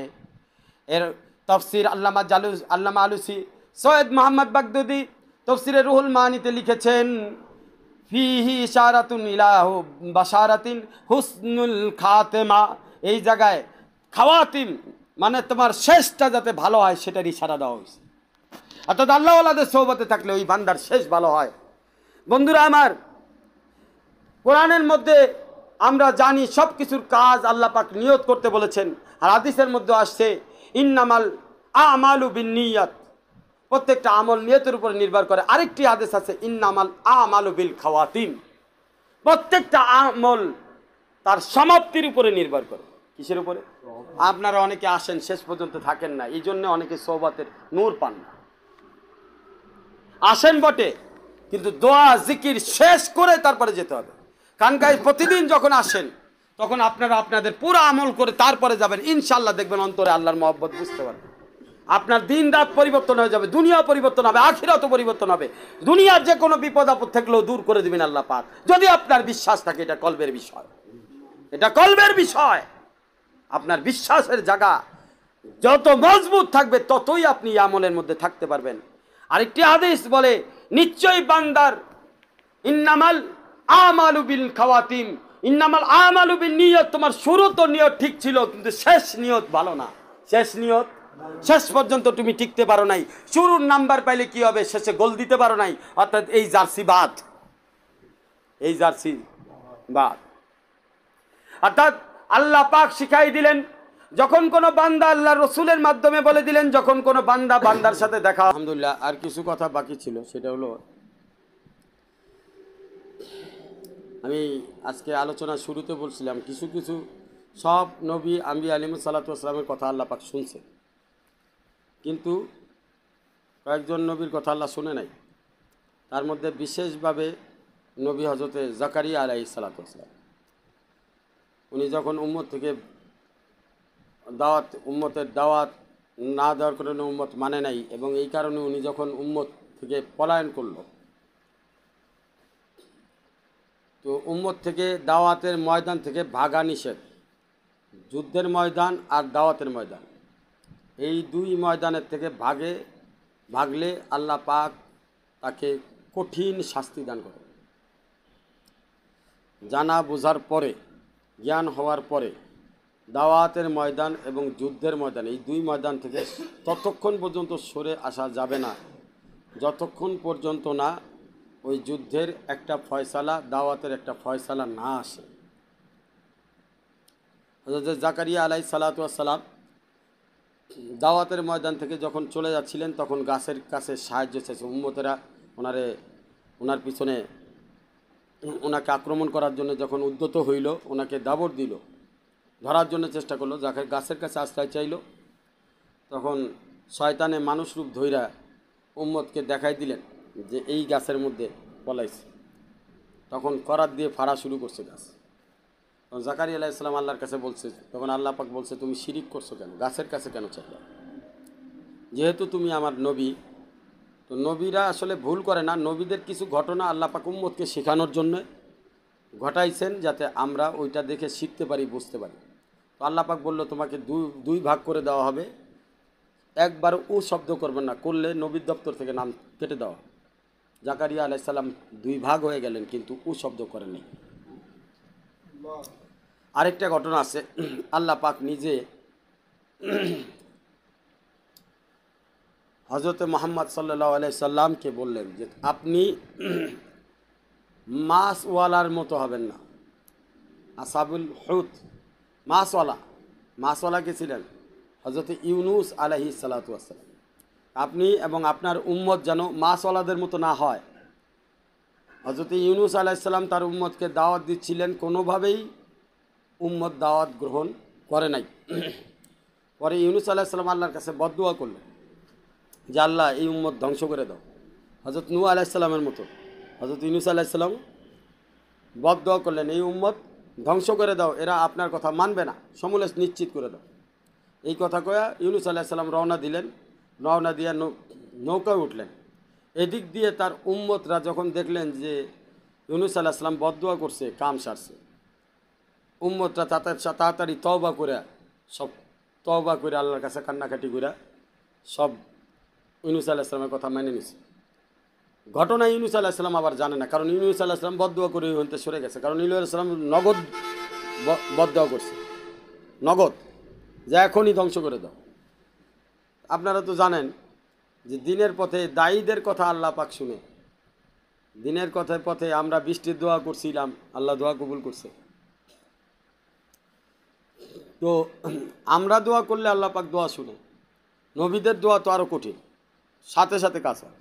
হযরত ইউনুস আলাইহিস সালাম দোয়া করছে, এখনই এই মুহূর্তে শেষ করে দাও। এই কথা বলে ইউনুস আলাইহিস সালাম ওখান থেকে রওনা দিছে আর নৌকাতে উঠছে। এদিক দিয়ে উম্মতরা ভয় পায় সব তওবা করে ফিরে গেছে, ইসলামের উপরে ফিরে আসছে, দিনের উপরে ফিরে আসছে। ইউনুস আলাইহিস সালাম যখন নৌকায় উঠছে, নৌকা চলা শুরু করছে। নৌকা মাঝপথে যায় আটকে গেছে, নৌকা আর চলে না। তখন নৌকার সবাই মিলে লটারি শুরু করছে যে এর মধ্যে নিশ্চয়ই কোনো এমন বান্দা আছে আল্লাহ নাফরমান, বা এমন কোনো ঘটনা ঘটাইছে যার কারণে আমরা সবাই বিপদগ্রস্ত। তো লটারি শুরু করো, কার নাম ওঠে। এবার সবার নাম দিছে, যতগুলো লোক নৌকায় ছিল সবার নাম দিছে। লটারির মধ্যে বারবার ইউনুস আলাইহিস সালামের নাম উঠে। যে ইউনুস আলাইহিস সালামের নাম উঠে, সব উম্মত তো চিনে ইউনুস আলাইহিস সালাম রে, এত বড় নবী, ওনার নাম উঠতেছে। আবার লটারি দিছে, আবারও ইউনুস আলাইহিস সালামের নাম উঠছে। আবার চিন্তা করছে, এত বড় নবী, ওনার দেখি অন্য কোনো নাম আসে কিনা। তৃতীয়বার লটারি দিছে, ইউনুস আলাইহিস সালামের নাম উঠছে। কেন উঠলো? নবীর জায়গায়, দাওয়াতের জায়গায় ময়দান ছাড়া যাবে না। মার্কাজ হলো খুদ্দামউদ্দিন খানকা এমদাদিয়া, এটা দাওয়াতের মার্কাজ, জিহাদের ময়দান। আমরা কিন্তু দাওয়াতের মাধ্যমে জিহাদের ময়দানে বাকায়দা যুদ্ধে লিপ্ত আছে। এখানে আমাদের জান মাল সময় আল্লাহর রাস্তায় লাগবে, যে কোনো অবস্থায় হোক না কেন। এই দাওয়াতের ময়দান মার্কাজুল হক খুদ্দামউদ্দিন খানকা এমদাদিয়াকে ছেড়ে যাওয়া যাবে না। কারণ আমরা ওয়াদা করেছি, আমরা ওয়াদাবদ্ধ যে আমরা এই মার্কাজের সাথে দিনের মেহনত করতে থাকবো, এটা আমরা ওয়াদাবদ্ধ। সকলেই কোরআন ধরে আমরা আমাদের নির্দিষ্ট ফরম আছে, সকলে আমরা ওয়াদাবদ্ধ হওয়ার মাধ্যমে এই দাওয়াতের ময়দানে কিন্তু লিপ্ত হয়েছি। আমরা কাফেরদের বিরুদ্ধে, মুশরিকদের বিরুদ্ধে কোরআন হাদিসকে বাস্তবায়ন করার জন্য সমাজে প্রতিষ্ঠিত করার জন্য, সালাতকে কায়েম করার জন্য এই দাওয়াতের ময়দানে মার্কাজুল হক খুদ্দামউদ্দিনের মাধ্যমে এই ময়দানে নেমেছি। মনে রাখতে হবে, আমাদের জানের বিনিময় হইল এই মার্কাজকে ধরে রাখতে হবে এবং এটাকে সামনে অগ্রসর করে নিয়ে আসতে হবে। হযরত ইউনূস আলাইহিস সালাতু ওয়াস সালাম এর নাম বারবার লটারিতে যখন উঠল, তখন উম্মতেরা চিন্তায় পড়ে গেল, কিন্তু কিছু করার নাই। হযরত ইউনূস আলাইহিস সালামের দিকে তাকায় থাকে, কি বলে, উম্মতের তো আর সাহস হয় না কিছু বলার। ইউনূস আলাইহিস সালাম নিজেই বললেন যে আচ্ছা, যখন আমারই নাম উঠছে তো তোমরা এক কাজ করো, আমারে সবাই ধরে পানির মধ্যে ফেলে দাও। নবীর হুকুম, কিছু করার নাই, নাম উঠছে, পানির মধ্যে ফেলাই দিছে। আল্লাহ পাক জিবরাইল আলাইহিস সালাতু ওয়াস সালামকে পাঠাইলো, আমার নবী তো বাঁচানো লাগবে, তাড়াতাড়ি মাছকে পাঠায় দাও, মাছ যেন তাকে গিলে ফেলে। বড় একটা তিমি মাছের মতো, আরো বড়, এটা তিমি মাছ অথবা অন্য কোনো মাছ হতে পারে। এই মাছে সে ইউনূস আলাইহিস সালামকে গিলে ফেললো, একেবারে হজমের থলি পাকস্থলিতে নিয়ে চলে গেল গিলে, এমন গিলেই গিলছে একেবারে পাকস্থলিতে চলে গেছে। হযরত জিবরাইল আলাইহিস সালাম ইউনূস আলাইহিস সালামের কানে কানে দোয়া শিক্ষা দিলেন, আপনি আল্লাহর কাছে পড়তে থাকেন, লা ইলাহা ইল্লা আনতা সুবহানাকা ইন্নী কুনতু মিনাজ জালিমিন। হাদিসের মধ্যে আসছে, আল্লাহ রাসূল বলেছেন, যদি ইউনূস আলাইহিস সালাম এই দোয়া না করতো, কিয়ামত পর্যন্ত ওই মাছের পেটেই তার থাকতে হতো।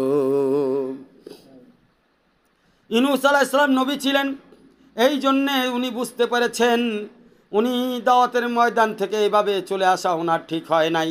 উনি সাথে সাথে এই দোয়ার জিকির শুরু করলেন।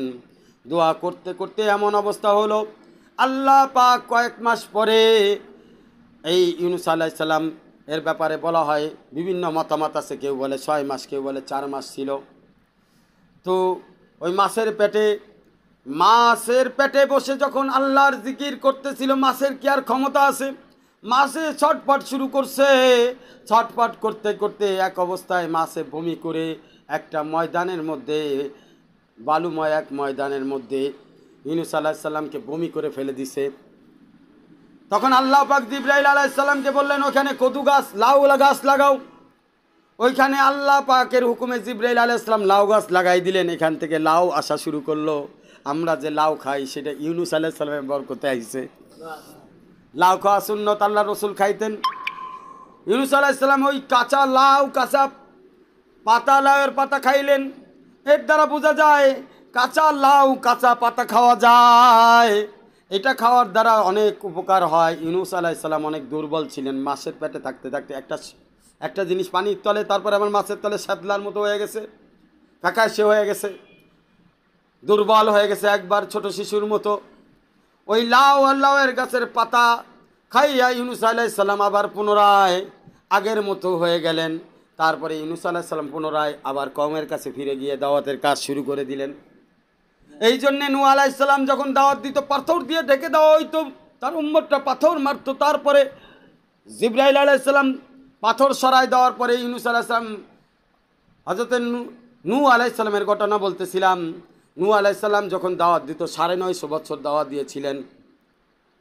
মাত্র 80 থেকে 82 লোক তার দাওয়াত কবুল করছে, একজনও কবুল করে নাই। 950 বছর, তাও দাওয়াতের ময়দান ছাড়ে নাই। 950 বছর দাওয়াতের কাজ করছে। কে আমার কথা শুনবে, কে শুনবে না, এটা দেখার বিষয় না। আমার কাজ হচ্ছে নবীদের কাজ, আমি দাওয়াত দিতে থাকবো ইনশাআল্লাহ। হযরতে নূহ আলাইহিস সালাতু ওয়াস সালাম এর উপরে বৃষ্টির মতো পাথর ফেলাইতো। পাথরগুলো যখন সরানো হইতো, নূহ আলাইহিস সালাম জিজ্ঞেস করতো, আমার কাজ কি? কয়, আগের কাজ, দাওয়াত দিতে থাকেন। আর আপনারা আমার একটু পেটে ব্যথা হইলে, অফিসে একটু বেশি কথা কইলে, বাড়িতে একটু সমস্যা হইলে, একটু ঋণ বেশি দাঁড়ায় গেলে, ঘরে একটু সমস্যা হইলে আমরা ভাই পারি না বলে দিই। আমরা নাকি নবীর উম্মত, লজ্জা হওয়া উচিত। আমরা কেমন নবী পাইছি, সাইয়্যিদুল মুরসালিনের উম্মত, তো সমস্ত নবীদের উম্মত থেকে শ্রেষ্ঠত্ব লাভ করেছে সাইয়্যিদুল মুরসালিন হযরত মুহাম্মদ মুস্তাফার উম্মত হওয়ার কারণে। যতক্ষণ পর্যন্ত এই উম্মত জান্নাতে না যাবে অন্য উম্মত জান্নাতে যাইতে পারবে না। অন্য নবীরা যে দাওয়াত দিয়েছিলেন তার সাক্ষী এই উম্মতরা দিবে, সেটা কি আপনি হবেন? আমার তো মনে হয় না। কাম না করলে নাম থাকে না, নাম না থাকলে ইজ্জত থাকে না। ইমাম সাহেব মসজিদে নামাজ পড়ায়, এটাই তার কাম। যদি নামাজ বাদ দিয়ে দেয় তাকে কেউ ইমাম সাহেব বলে ডাকবে? কাম নাই, নাম থাকবে কেন? আর নাম না থাকলে এলাকার মানুষ সেই ইজ্জতটা করবে? এই উম্মতের কাম হলো দাওয়াতের কাম। ওয়াস্তাবাকুম, আল্লাহ বলেছেন তোমাদেরকে নির্বাচন করেছি আমার সাইয়্যিদুল মুরসালিন, আমার হাবিব হযরত মুহাম্মদ মুস্তাফা সাল্লাল্লাহু আলাইহি সাল্লামের উম্মত হিসেবে। এই কারণেই যে তোমরা আমার নবীর দাওয়াতের কাজ কিয়ামত পর্যন্ত করতে থাকবে। নিজের জানমাল সময়কে পরিপূর্ণ দিয়ে করতে থাকবে। এই কারণেই তোমাকে বাছাই করে তোমাদেরকে আমি আমার নবীর উম্মত হিসেবে নির্বাচন করেছি। আর আজকে যদি তুমি নির্বাচিত কাজ না করো তাহলে তোমার নাম থাকবে না, আর নাম না থাকলে তোমার কাম থাকবে না কিয়ামতের ময়দানে। কিছু মানুষের হাত জলজল করবে, মুখ জলজল করবে, নামাজ পড়ছে, 5 ওয়াক্ত রোজা রাখছে, সব আমল করছে, গুনাহ থেকে বাঁচছে, সব আমল করছে। রসুল দেখে বলবে, ও জিব্রাইল, আমার উম্মত আমার কাছে আনো। উম্মত যখন আসবে রসুলকে দেখে রসুলের কাছে শাফাআত লাভ করার জন্যে রসুলের নিকটবর্তী হবে, তখন সাথে সাথে একটা পর্দা ফেরেশতারা নামাই দিবে। আল্লাহ রসুল জিজ্ঞেস করবেন, ও ফেরেশতারা, তোমরা পর্দা কেন নামাইছো? আমারে বলো, কেন পর্দা নামাইলা? তখন জিব্রাইল আলাইহিস সালাতু ওয়াস সালাম বলবে, যেই কাজের জন্য আপনি মাথার পেরেক খাইয়েছেন, দাঁত শহীদ করছেন, উহুদের যুদ্ধ, খন্দকের যুদ্ধে হাজারো সাহাবী শহীদ হয়েছে, খয়বারের যুদ্ধে, বড় বড় যুদ্ধে শহীদ হয়েছে, রক্ত দিয়েছে সাহাবীরা। যেই কাজের জন্য, যেই দাওয়াতের কাজের জন্য, যেই দিনের কাজের জন্য এটা জিম্মাদারি দিয়েছিল সমস্ত উম্মতের, আল্লাহ পাক আমাদেরকে ওয়াস্তাবাকুম নির্বাচন করা হয়েছে।